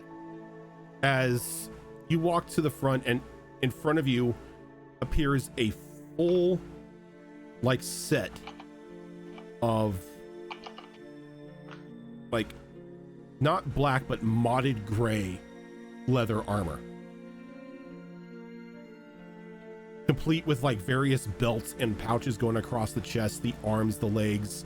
You see a multitude of small and regular sized places to play, like little scabbards to put, not scabbards, but just like little slots to put in throwing knives.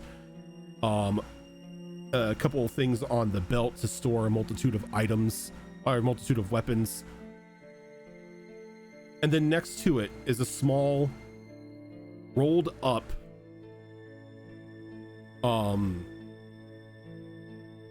what almost looks like singular strip of leather.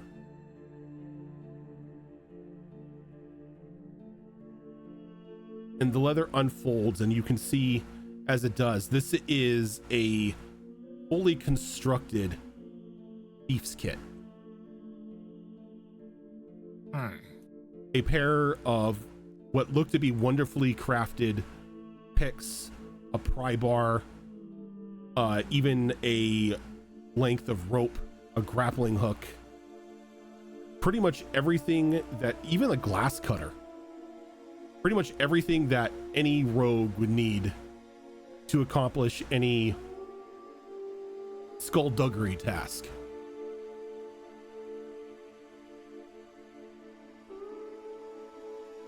Okay.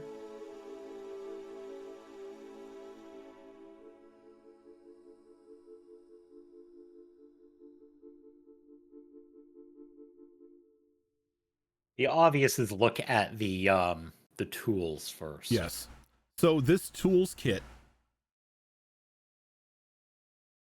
is a piece of work.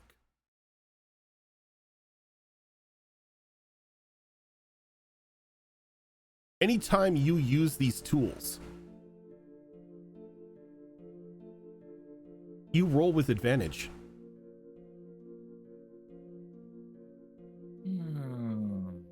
The lockpicks, the pry bar, even if you are using the rope and grapple from here, every check that you make using any tool from this pouch or from this toolkit is made with advantage.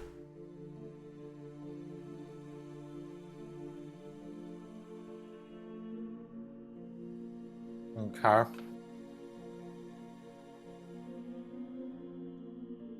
The only thing you have to worry about is if that advantage makes you roll double ones.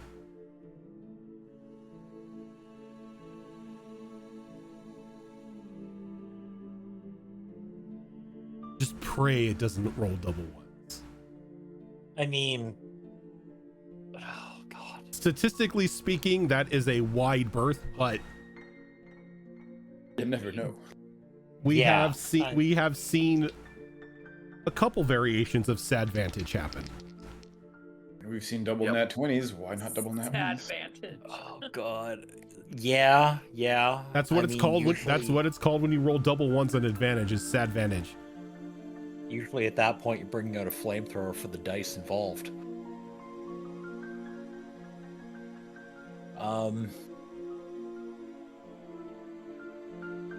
I mean, yes, but I'm also curious about the armor.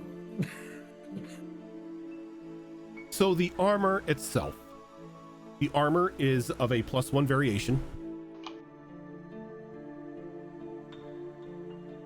Every one of these pouches has exactly what you need at that point in time.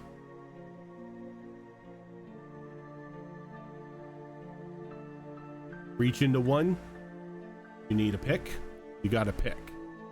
Reach into another, you need rope, you're pulling out rope. On this thing, on this set of armor, there are 10 pouches like this. And all you have to do to restock the pouch after using it is pay 100 gold. Now, the tools that you pull out can only be for those that you are proficient in. So thieves' tools, stuff like that. Okay. Throwing knives, any throwing knife that you put in here. For one round after drawing, we'll have a +1 to hit and to damage. For only one round though. So it's got to be a quick throw. So pull same round, basically. Pull same round, yeah. Okay.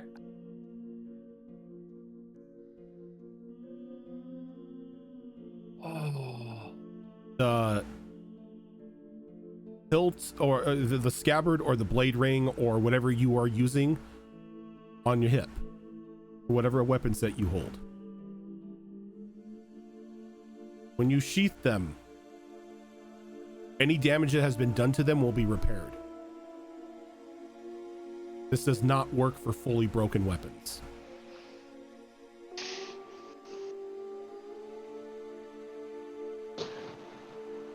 And there is one other caveat to this armor. When in shadow,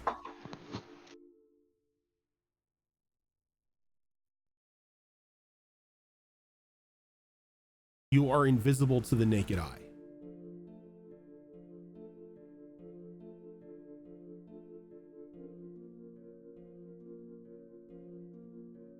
Almost as if you're not even there.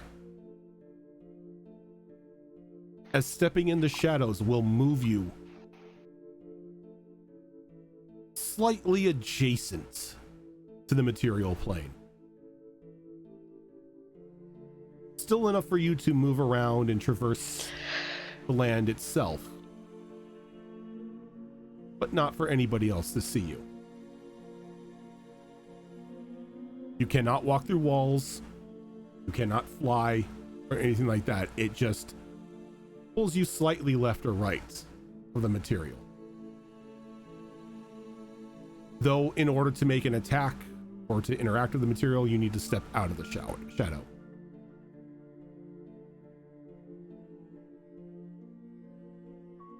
Thankfully, you can activate this and deactivate this when you wish. Though when you deactivate it, make sure that you are in the plane you wish to stay in. Oh, that's concerning.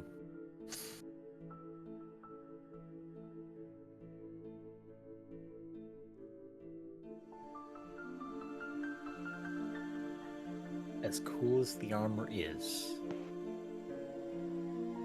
I want the tools. Tools will only cost you 100 gold. Same story. Gem. Okay. He sort of kind of like looks at him. He's like, recognizing a pattern here. Yeah. One of those cases of don't ask too many questions. Also, Zoro, Gilly, if you guys want a little Bimmy run as well on top of what you're doing, you most definitely can. Okay, yeah, 'cause I definitely want to go there. Okay.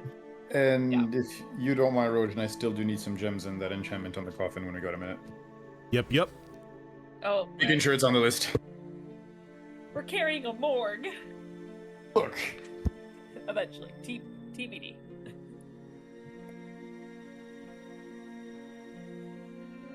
So as you acquire these tools, Niall, where are you? Well, I am still gushing with a Mad fellow dog. demolitionist. Yes. Was in the process of getting that those bomb materials to go along with my lovely little new cookbook that she gave me on bombs. Of course, I don't know what's in them yet, so I have not thumbed through my new book yet, but definitely getting some materials. Mm-hmm.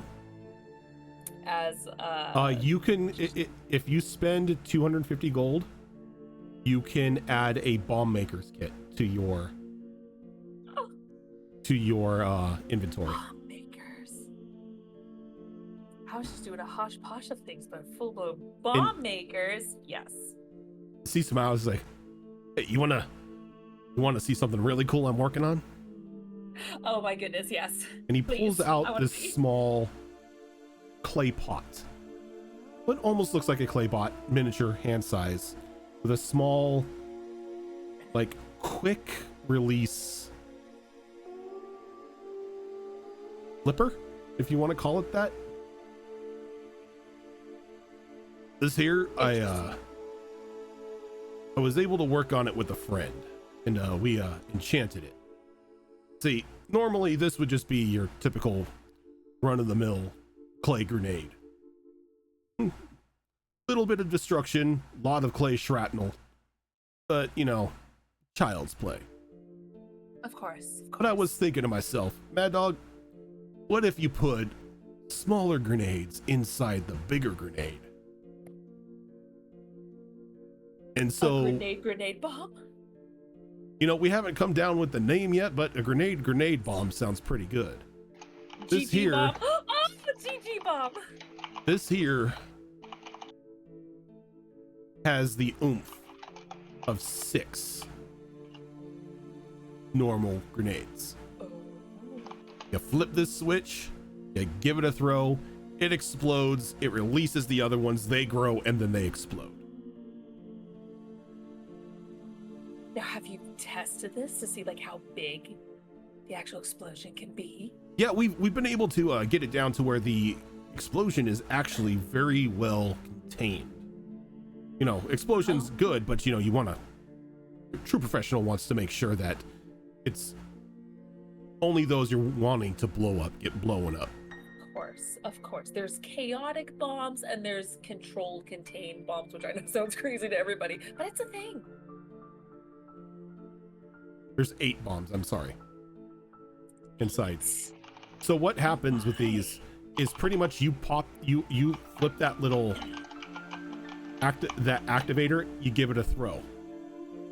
That grenade lands, explodes in one little 5-foot square, and then every one of the other squares around it is hit by another grenade. Is it like in a line, or is it more of like a radius effect? It's a cube. The center one, the center square is where the first one lands, and then all the other ones explode around that. Oh my. And then each one of those has a small radius of 5 feet around it that will cause it as well. So it is chaos. Say more. Oh my. Is this, pulls out the book, is this a recipe in this lovely cookbook, or is this something new? It's in the cookbook. It's a late edition, so it's more of a folded piece of paper inside. You can find it in the back, but definitely in there. So if you are looking for a free sample, and he kind of wiggles the grenade, I'm looking for somebody to test it in the field. It would be my honor. Oh, I would love it. Ooh. He just hands you the grenade. He's like, now careful, it is very sensitive.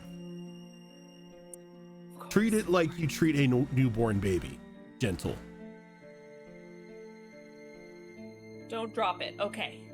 Don't drop it. Different effect. I don't hold babies. I throw things. Or shoot you in the face. But you can't do that with a baby either. Good to know. I mean, you could if you put it in a catapult, but... True. Or feed it things it shouldn't and just projectile vomit. That too. Writes a note. Interesting. Okay. Oh, I'm so excited. Oh, which one's your favorite? I'm working on that right now. Though, Betsy ain't ready to be revealed to the public yet. Betsy? Always a classic placeholder, or actual name? It's the name of my ma. Oh, see? Lovely name.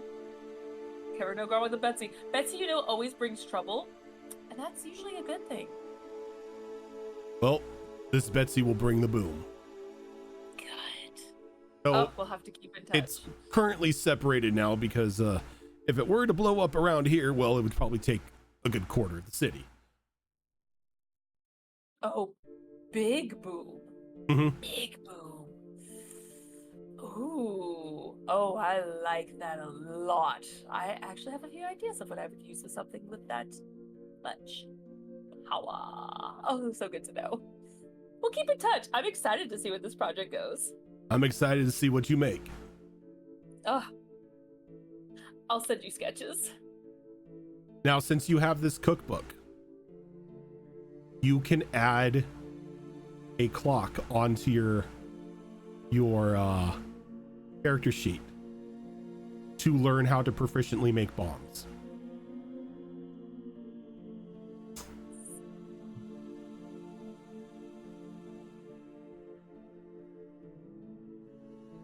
Bomb proficiency. All right.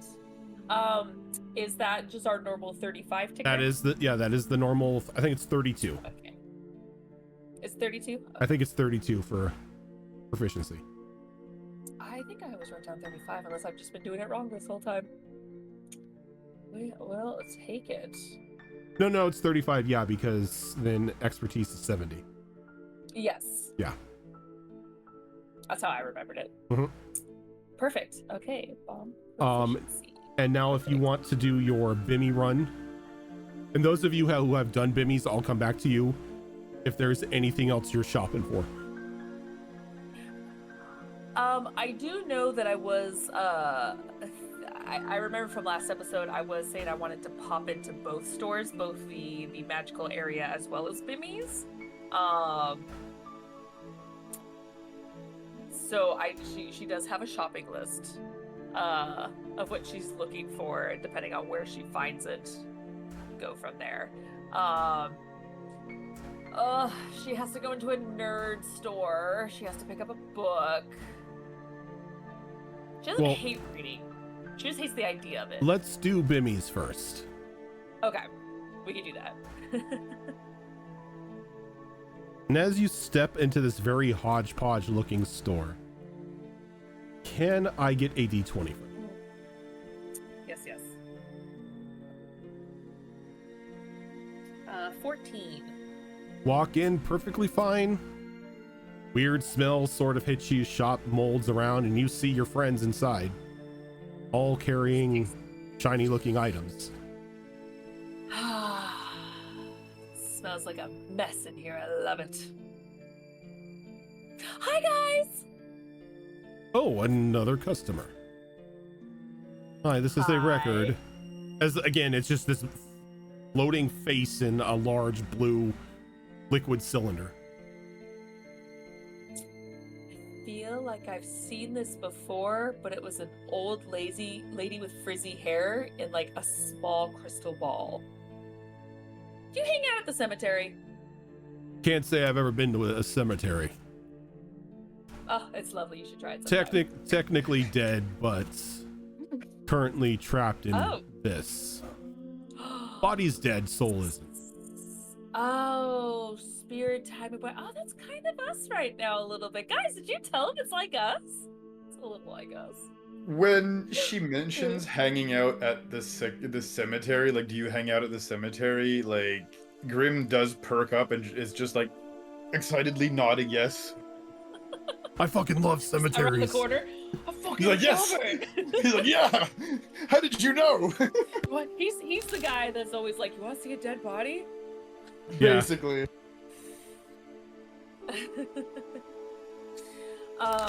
Well, enough about us.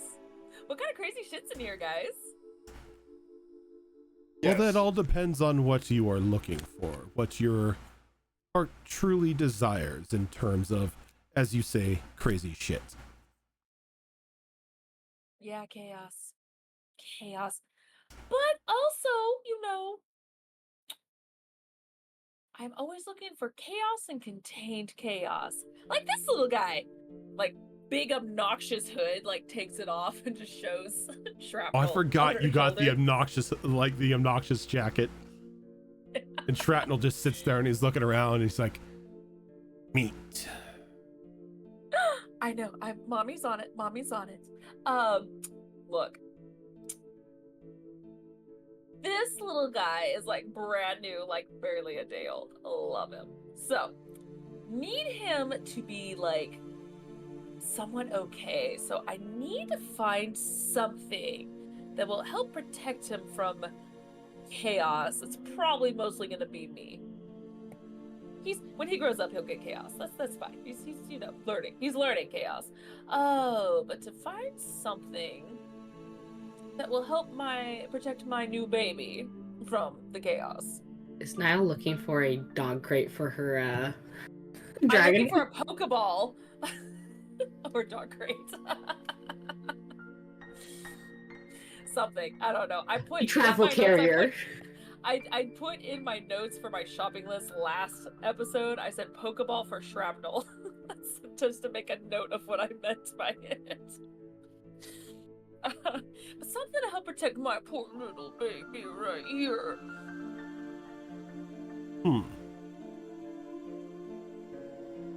I do have one thing for your baby, as you say.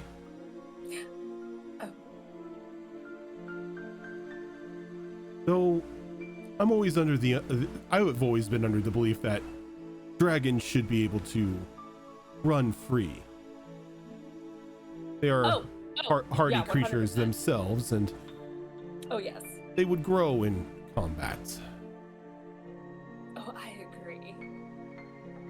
Oh, do you have something to help then? I'm all for making my little shrappy wappy a little stronger. Nothing for him, unfortunately. You don't get many dragon things in here. Dragons aren't really keen on sharing their treasure, and those who loot the treasure aren't very keen on selling the treasure. But You don't have to sell your treasure, baby. Mommy's buying.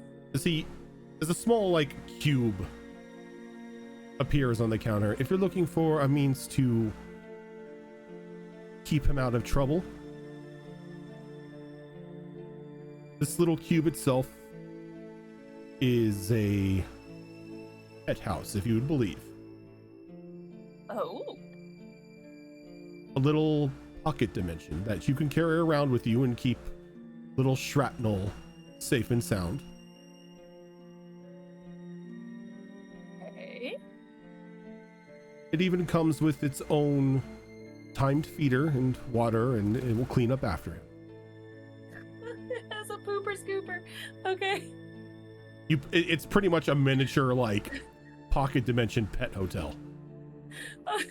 I was thinking hamster cage, but that's better. Sounds better. I mean, you can just get one of these. It just I know. I mean, again, it's on the list. It says Pokeball. but that is for shrapnel. What about you? Oh, I do love me chaos. I do have a shiny new gun, which is nice and all. Double check here real quick. Oh shit, I did not put it on my list. I do know, however. Give me 2 seconds. Cylinder, it says. Is this your grenade launcher? This is my no. You told me I couldn't have one yet. No, this is my pistol that I have to make the shells for it. It's fire and cold. Yeah. It's like the little grenade pistol. Yeah, I think it was. I can upgrade it. Yeah, I can upgrade it so I do my shot and it does additional D6 fire or cold damage depending on. Gotcha. It's it's basically a grenade launcher, but it's just like this tiny little. Yeah, it's a grenade pistol thing. Yeah, basically. So I have that. Oh, just into chaos. I love shooting people in the face. As you say, Long chaos. walks on the beach. A small, what you know as a grenade or bomb or something appears just on the desk, on the countertop. The insides of it. Birthday. The insides of it look like as if a rave is going on inside of it. Oh, psychedelic bomb, let's go. Okay. What you see before you is a bomb of pure, condensed fey magic. A wild magic bomb, if you would catch what I'm saying. Oh. Wink. Yes. Though, unlike other bombs which are one-time use, this will return to you. Takes a while for it to recharge, but always good for a pinch or a practical joke. What kind of magic? What kind of fey magic are we talking about here? It's the equivalent of a wild magic sorcerer. I figured. Ooh. So every time I launch it, I roll a d100 and see what happens? Yep. Ooh. But anything caught in the blast radius will take 1d4 of every type, as they are covered in burning glitter.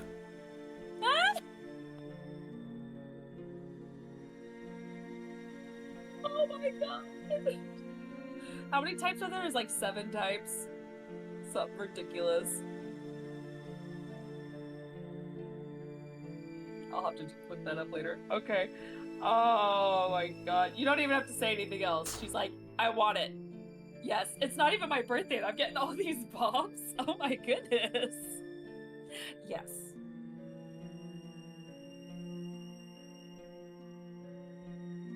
Yeah, How there's many 7. facts are- There's looking 7. Ooh, pulled that out of my ass. All right.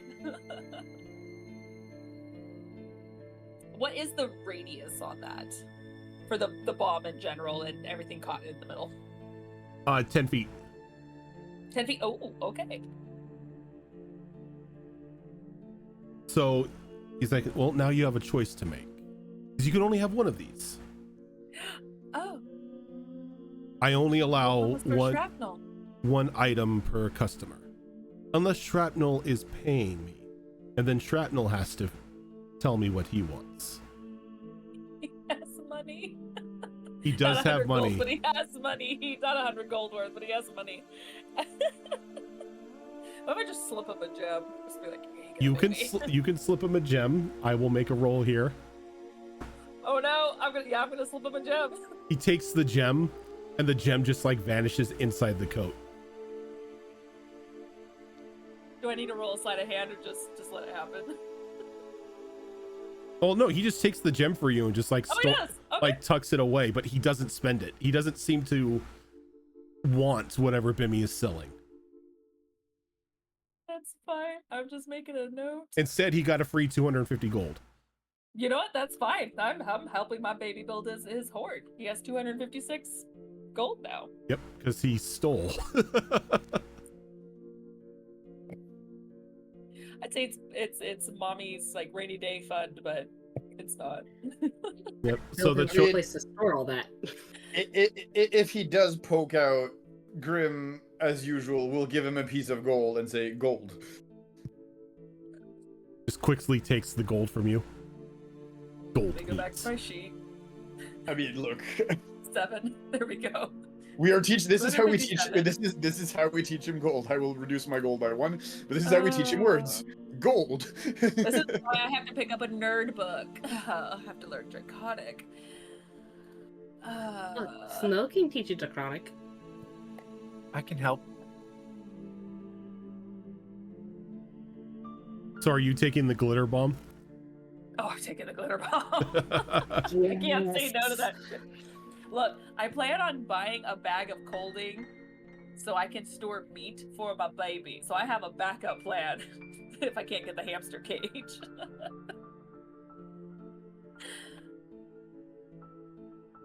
And I don't know at how fast this thing grows, so, you know. There, it's a dragon. It grows at normal rate. I don't know what that What's means. normal for a dragon? Yeah, what's normal for a dragon? Takes them hundreds of years to reach adulthood. Mm-hmm. Well, that I know, but I mean, like, get bigger, I guess. Not so much age-wise, just bigger. Hundreds of years. Oh, okay. Like you won't see an So maybe actual forever. you won't see an actual change in him until he hits 5 years. So he's gonna be a baby for the whole campaign. All right. Unless you find another means to age him. That's true, which does exist. Okay. And His then juvie years are way in the distance. Snow, did you want to take a stab at Bimmy's? Yeah. I am gonna grab 2 spells from the shop I'm in real fast though. Okay. I'm just gonna pick up simple ones, just comprehend languages and shield. Okay. Those are good to have for any wizard. Indeed. And do those, do I have to buy paper separately, or do those included in the 200 gold cost? That's included in the cost, is you use paper from there in order to do it. Okay. So I'll pick those 2 up. I'll reduce my gold for those. I will buy another 200 gold worth of paper too. Okay. Damn, that's a lot of paper. You Nobody's took a talking. page from Chemic's book. You're not talking about 50 gold spell level. True. With paper. True. So they're not using ink. It's all paper. Chemic did, I think, almost 1,000 gold worth of like paper and shit. Just 200. 200's gonna go fast. And then I'll wander down to Bimmy's. Okay. As Snow wanders in, can I get a D20 from you? Sure. I can roll in my dice tray. 18. You're good. I really want to know what these rolls are for. You turn into a goat when you walk through. And as you walk through, weird smells hit you, shop transforms. And like a very surprised look is now on Bimi's face as Snow walks in. This is just weird. I don't get this many customers in a week. I don't know why you have a very interesting shop here. Ooh, I mean, Bimi's. this town be here all the time. That Just could be looking. why I limit people to one item per year. That could be why. But how can Bimi's serve you today?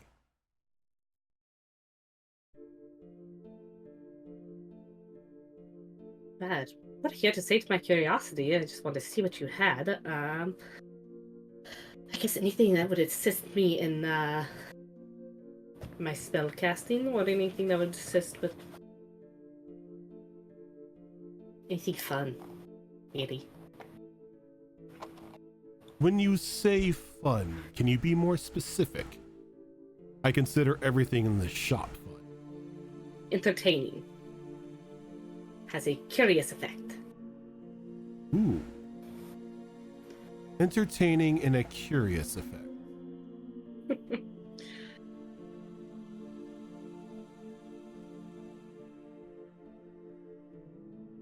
For you or those around you? Yes. Either. Both? I don't know. All of the above. At the minimum, me. You are an interesting one.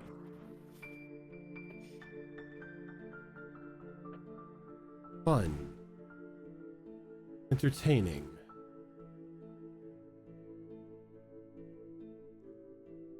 And on your other request about helping you with your spells, in what way would you like to be assisted?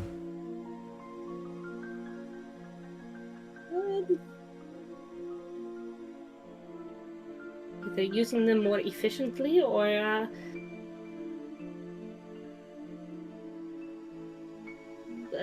being able to maybe store some for a bit. Things like that. I have an idea for that one.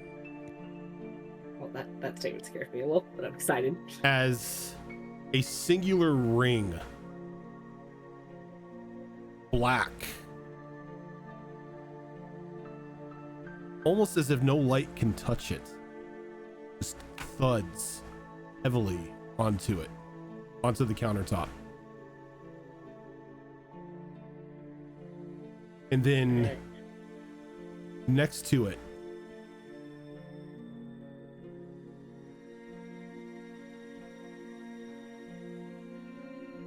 is one of those, I don't know what they're called, but they're the little paper things that you would make in grade school. It's Yeah. One of those. Yeah. We have the colors. The colors and the numbers and stuff like that. Yeah, and they flip it up. Mhm. Okay. Yeah, they have a name. I just don't remember what they're called either. It's called like a fortune teller, paper fortune teller. Yeah, paper fortune tellers. Okay. A paper fortune teller. Or chatterboxes is another term for it. So the ring itself is something known as a ring of spell stealing.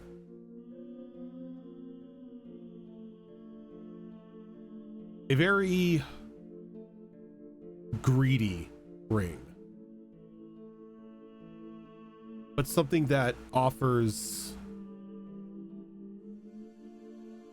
untold power to its wearer. The first time you put on this ring, anybody within 100 feet of you who is a spellcaster may have a spell stolen from them and stored in this ring. This spell cannot be cast by that wielder anymore. as it is forgotten by them.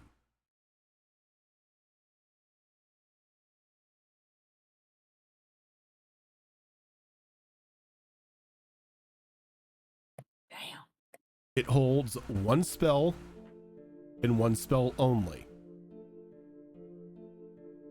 That spell is always cast at the max level that it can be casted at, or that you can cast a spell at.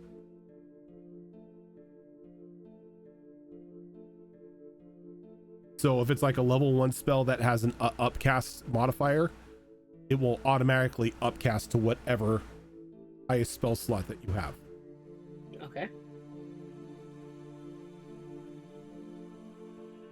Now you can choose at any point in time to eject that spell.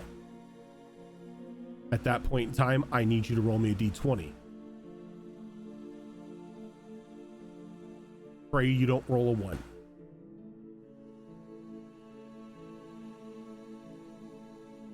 Afterwards, the moment that spell is ejected, the ring activates again, once again, and any spellcaster who is within 100 feet of you has a spell stolen from them.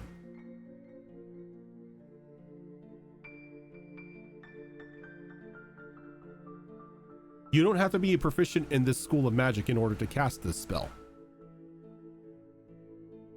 The ring will take care of that for you.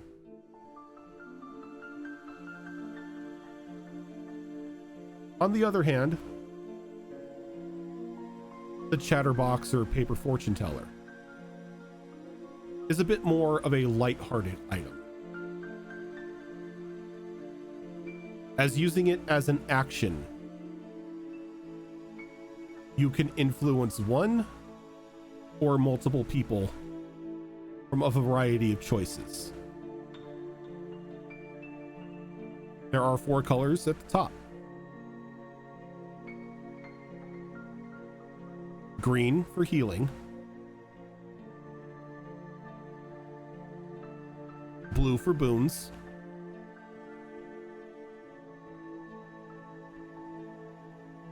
red for combat, and gray for magic.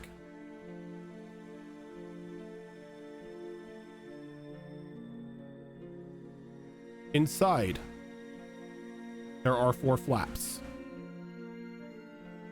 1, 2, 3, 4, which is 1 person, 2 people, 3 people, 4 people.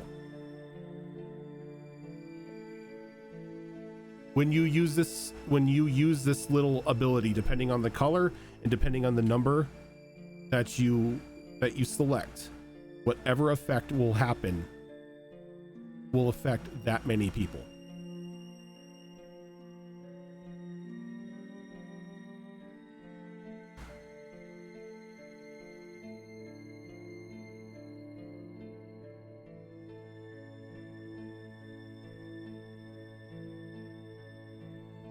You're saying if I pulled this thing out, then selected it, I don't know, blue, and then opened it up, and do I pick the number or do we roll the number?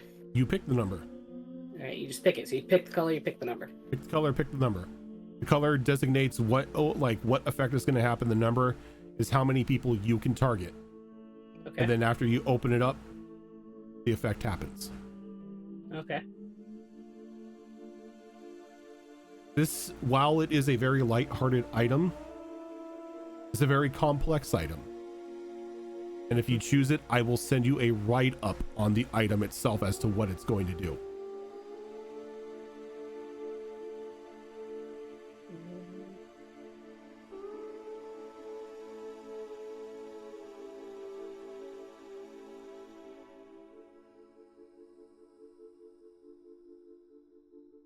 A hard choice you've given me, Rojan. That's the fun part.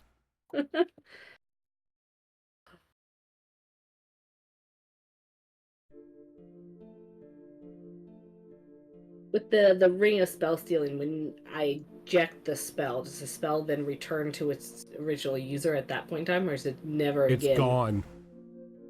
Forever. Well, that version of the spell, yes. Yeah. Like if you steal Fireball from somebody, then you eject Fireball.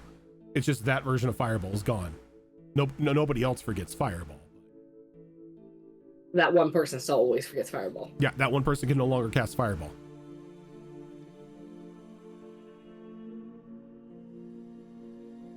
And it's kind of randomized on who it pulls from. Yep. Right? Anybody within 100 feet of you that can cast spells is at risk.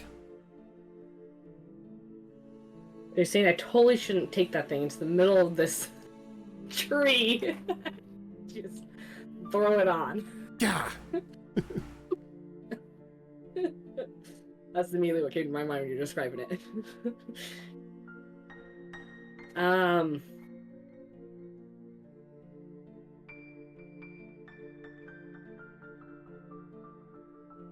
Yeah. It struggles. It appeals to the roguish side of Snow for the spell stealing. But it also could really hurt the people around her, so she's trying to find a way to guarantee not to hurt the party members with that is hard. So we're gonna go ahead and pick up the fortune teller? Fortune teller, yeah. Okay. Paper fortune teller. Fortune teller, chatterbox, whatever you want to call it. Yep. And she'll give him the gemstone just like everyone else. Okay. Rolls revamped. Thank you for that raid.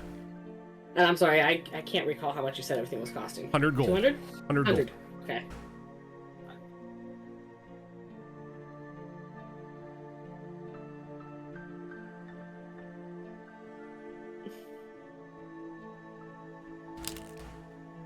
He goes, oh, by the way, good luck to all of you when you leave. Pardon me? Thanks. Good luck to you when you leave. Oh god. I'm having She a wants us to contest. scary. Everyone who enters gets an entrance, and everyone who exits gets an entrance. No winners have been found in a year, so the prize is quite substantial. Oh. So the pot just keeps like getting higher. Indeed. Disappointment. Well, maybe you've Let's- got a let's lot of just- customers in here. Let's just say that not all the items in my vaults were taken from me when it exploded. Oh. Definitely intrigued now. So I will ask you to file out one at a time. That way there's no argument about over who the winner is. Fair. That means you have to take off the beard, Grim. Grim just kind Technically of two. Grim just like gives Niall like a side glance and just goes, And he kind of like presses the beard up against his cheeks. Well, then you guys have to fight over it then, I guess. He kind of like picks up the tip of the beard and he kind of like makes a fist with his other hand and like he has the like pointy part of the beard just like smacking his fist. Like he's having a little puppet fight with it.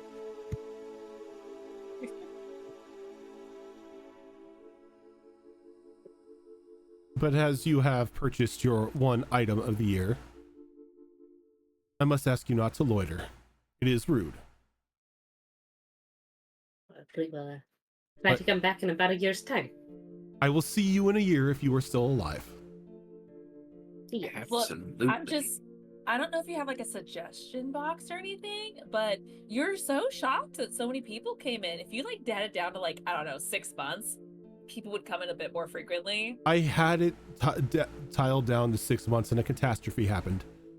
So we kicked it up to a year, and a year has been going well so far. Oh, Granted, well, if it's working out. time has only picked up recently, so maybe we have to kick it up to 2 years, depending. Well, it I think depends. a year is nice.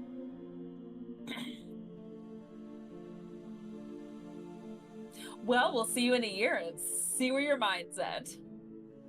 Spiritually. Who knows? Maybe my body will be done by then. You having Oh, a body commissioned? growing in a jar. Are they getting built it? Yeah, already growing it. Or are you just No, they're building acquiring one? They're building it. Building. That sounds exciting. I hope we get to see it in a year. Robot with a jar for a head. You can build Fishbowl. organics too. Fishbowl. Giant, huge ass body. Think like Juggernaut's body. Fishbowl for the head. Fishbowl for a head. All I'm thinking of is it's American like Dad. Megamind is what. That's where I'm getting it now. I'm like, why do I keep thinking fishbowl? Megamind. Big gorilla body. Fishbowl head. All right, and as you file out of this shop, talk amongst yourselves about who's going out first, but whoever walks out first needs you to roll that d20 again. I'll do it. Niall. Makes me nervous. We all gotta leave anyway. And we're all so- leaving it. Okay. Nope, you know what? Nope. I live here now. I'm not trusting it. Makes me nervous because I rolled so badly on it the first time. Right. Go ahead, Niall. Okay. Give me that d20. You know, we got a glitter bomb, so let's use my glitter die. Don't know if that's good. That is a 6. You walk out, nothing happens. Damn. She walks out and she's like, I'm ready. Sees nothing happen. She's like, aw. Does Dragon get a roll?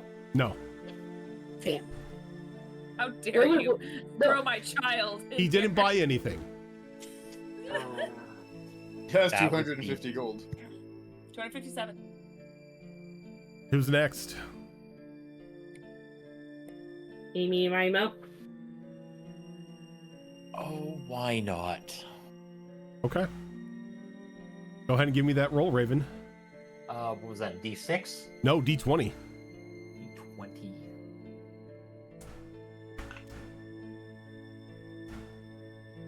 The hell are you? You're a 6. Walk out, perfectly fine. Nothing happens. Not sure I should be relieved or concerned. We'll find out in a year. Come back and see what happens. Alora's willing to go next. Okay, Alora, go ahead and give me that d20. 13. Walk out, perfectly fine.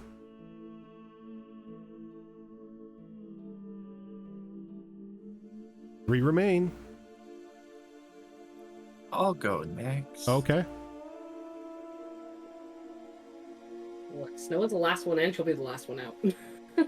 Direct opposite from my first roll. That's a 20. A nat 20? First roll was a nat 1. Second roll was nat 20. So you see Charon sort of walk through the door and just instantly vanish. Like the moment it crosses from the outside and right into the door frame, you vanish.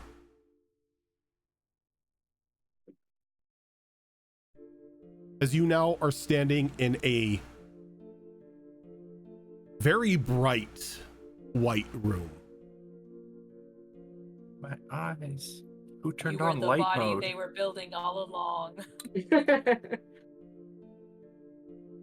A small pair of footsteps echoes behind you as a very well-dressed gnome approaches you. Very fine clothes, shaved head, eyes looking a little dead though. Skin a little more gray than it should be. Finally, somebody wins. Is that what this is? Yes. A place where we can discuss your reward.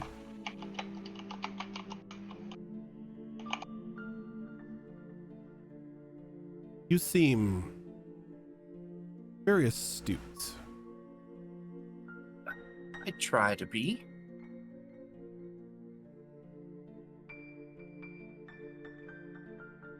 Tell me, what is it that you truly wish for in your life?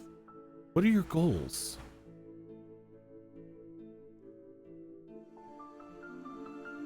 That is a big question.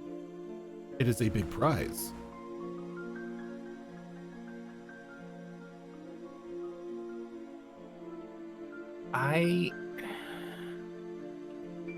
I mean, the whole reason like I went on this adventure was because I wanted my dad's approval. So that's kind of the answer, but like that's also a really complicated answer. See. Given who your father is, that I can see the arduous task in front of you. Oh, you know. I know him.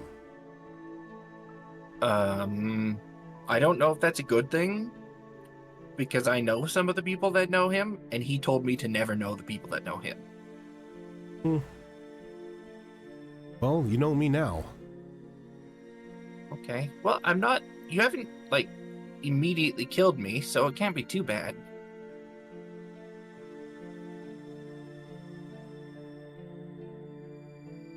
Tell me, what do you know of your father? I know what he's after. What is the old man after these days? It's been so long since he and I talked. Can I do an insight check on this fellow? See if he's somebody that I would trust to actually genuinely answer that. A 19? A 19.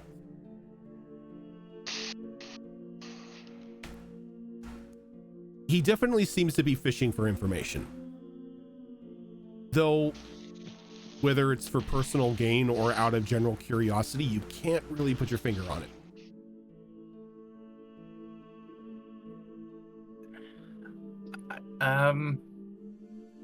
I don't know if I should really give you the full details, but like a lot of people that know him, think that, you know, he's like, he wants to rival the gods or something, but that's not it. No, he's after something else. The scale, I think you could say, would rival something like that, but he's not after godhood. He's after something else.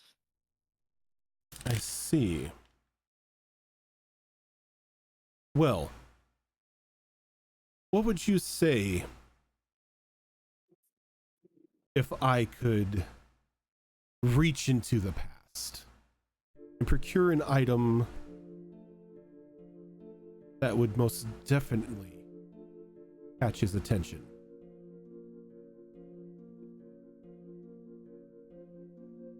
I would say if I'm the one that gets to deliver that item to him. Oh, then... no, you misunderstand me. This is yours. Mine.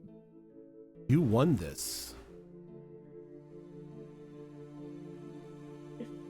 As he reaches into the coat and pulls out a silver key with various runes danced into it. This key allows me to reach into the past and procure any item that I wish, without, mind you, disturbing the time frame, or the flow of time, or whatever you want to call it. That sounds incredible. It is an extremely powerful and rare item. Knowing who your father is, knowing that you wish to catch his attention, I can procure something that can lead you to great power.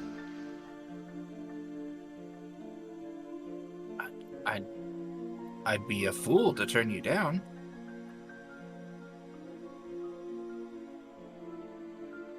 Most would be. Hold out your hand and close your eyes. She will do exactly that. And as you do, you hear an audible noise. It's almost as if somebody's inserting a key into a lock. He turns and you begin to hear all around you the ticking of clocks slow down and beginning to move in reverse. After a moment, you feel something land in your hand. Your fingers just instinctively wrap around it.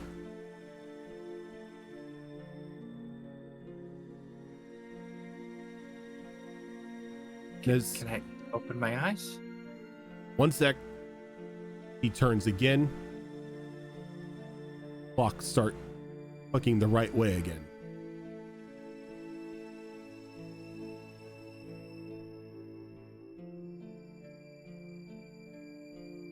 Open your eyes now. I open my eyes and look at what's in my hands. Your heart almost stops. You've heard tales of your father's past. You've heard his adventures, the battle against the Trot when he traveled with his original group. His training through time, all in order to stop an elder being. And a strange spider's fang that seemingly led him to his power. A spider fang that when he grasped it in his hand, formed into a very immaculate looking spear. A spear that you now hold. As Charon, you are now holding Agrin. No fucking way. And that is where we are ending. You can't stop there. Yeah, I can. He can. He's the DM. He can do what he wants. But we have 15 more minutes, so please continue. Agrin's gonna kill me. Nope. That is where we are stopping. Is that from campaign 1? That is from campaign 1. That is the dagger, or that is the fang that is currently embedded into Zatrot's body back in the Southern Isles. Oh. That is the weapon that Cassius carried with him the entire time. Damn. My hands are shaky. My hands are shaky, man. Even you're describing what your father went through, I started going, oh my god. Is he talking about a character from season 1? I saw That's what I that was thinking. realization on your familiar. face when he mentioned it. Yeah, secret's out. Charon is Cassius's daughter. Love it. It's gonna be awkward. It makes sense now how you said it's gonna be awkward with Snow. Oh man. In character, that's gonna be fun to figure that out. But It can be a lot of fun, yeah. Cassius had sex? What? Have you seen our campaigns before? Oh god. Fair. It's true. But yeah, so that is where we are going to end, and I'm going to leave Fox's mind spiraling with that one. You're gonna make me wait 2 weeks? 2 weeks. Yeah. I was sitting here like wondering, who's gonna win? Who's gonna win a prize from like the past? I love that it was Sharon. Yeah, right. Rolled the 1 on the way in. I thought we would have to roll the same number that we rolled when we entered the store. Had to So roll when a I nat saw 20. when I saw the 20 come up, I was like, it's the opposite number. I'm not gonna get anything out of this. Nope. Had to roll that nat 20.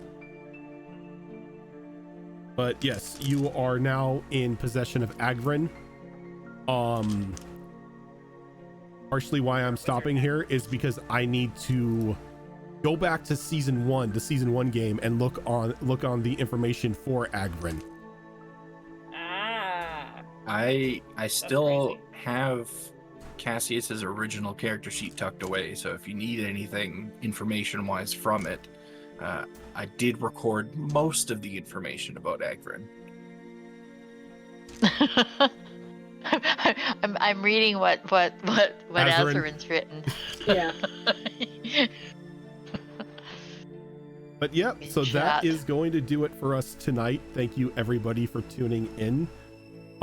If this is your first time with us, this is not the only show that we do. Let me turn off Sirenscape so I don't have the forest music playing anymore. Coming up tomorrow is going to be the second episode of a brand new Kids on Brooms mini adventure that we are doing with Sugar Love in their first ever time behind a DM screen as we play a bunch of wizards or people trying to learn how to be wizards at a wizard community college. As we will be live with episode 2 of Under the Mountain tomorrow. And then Saturday, I believe we have another episode of Wayward Wanderers, which is our Pathfinder 2 Extinction Curse game run by Azarin. We don't have anything on Sunday. On Monday, we are going to once again be back with another episode of Campaign 3 of Destiny Forged. Anybody who has been following that campaign, you are not going to want to miss this episode because it is going to be a doozy. I have formally apologized multiple times to everybody who is in that game because of the risks that they are now facing. And then we will be coming back on Tuesday for another episode of Star Wars Tales of the Outer Rim, which is a Star Wars game run by Tiltbot. And then we'll be circling back here on Thursday, not for this show. We will be going to our alternate show as we do alternate Thursdays. So next week will be Mass Effect Horizons, which is a Mass Effect D&D mod that is run by Zorro. And then we'll come back for Friday for episode 3. Oh, not episode 3. I'm wrong because it's every 2 weeks. We'll come back next Saturday for another episode of Withered Wastes, which is a 5th edition game, another 5th edition game that I run. And then episode 1 of the reboot of our... It's not necessarily Kids on Brooms, Kids on Bikes anymore. It's more I'm taking inspiration from the Never Stop Blowing Up module that Brennan Lee Mulligan is currently running on Dimension 20, but we are going to be doing a reboot of Would Be Heroes, a more adult focused superhero game. Some returning characters, some new. But that is going to be an absolute blast, and I can't wait for it. But that will be kicking off on Saturday night. But for now, we are going to be heading on out. Thank you everybody so much for tuning in.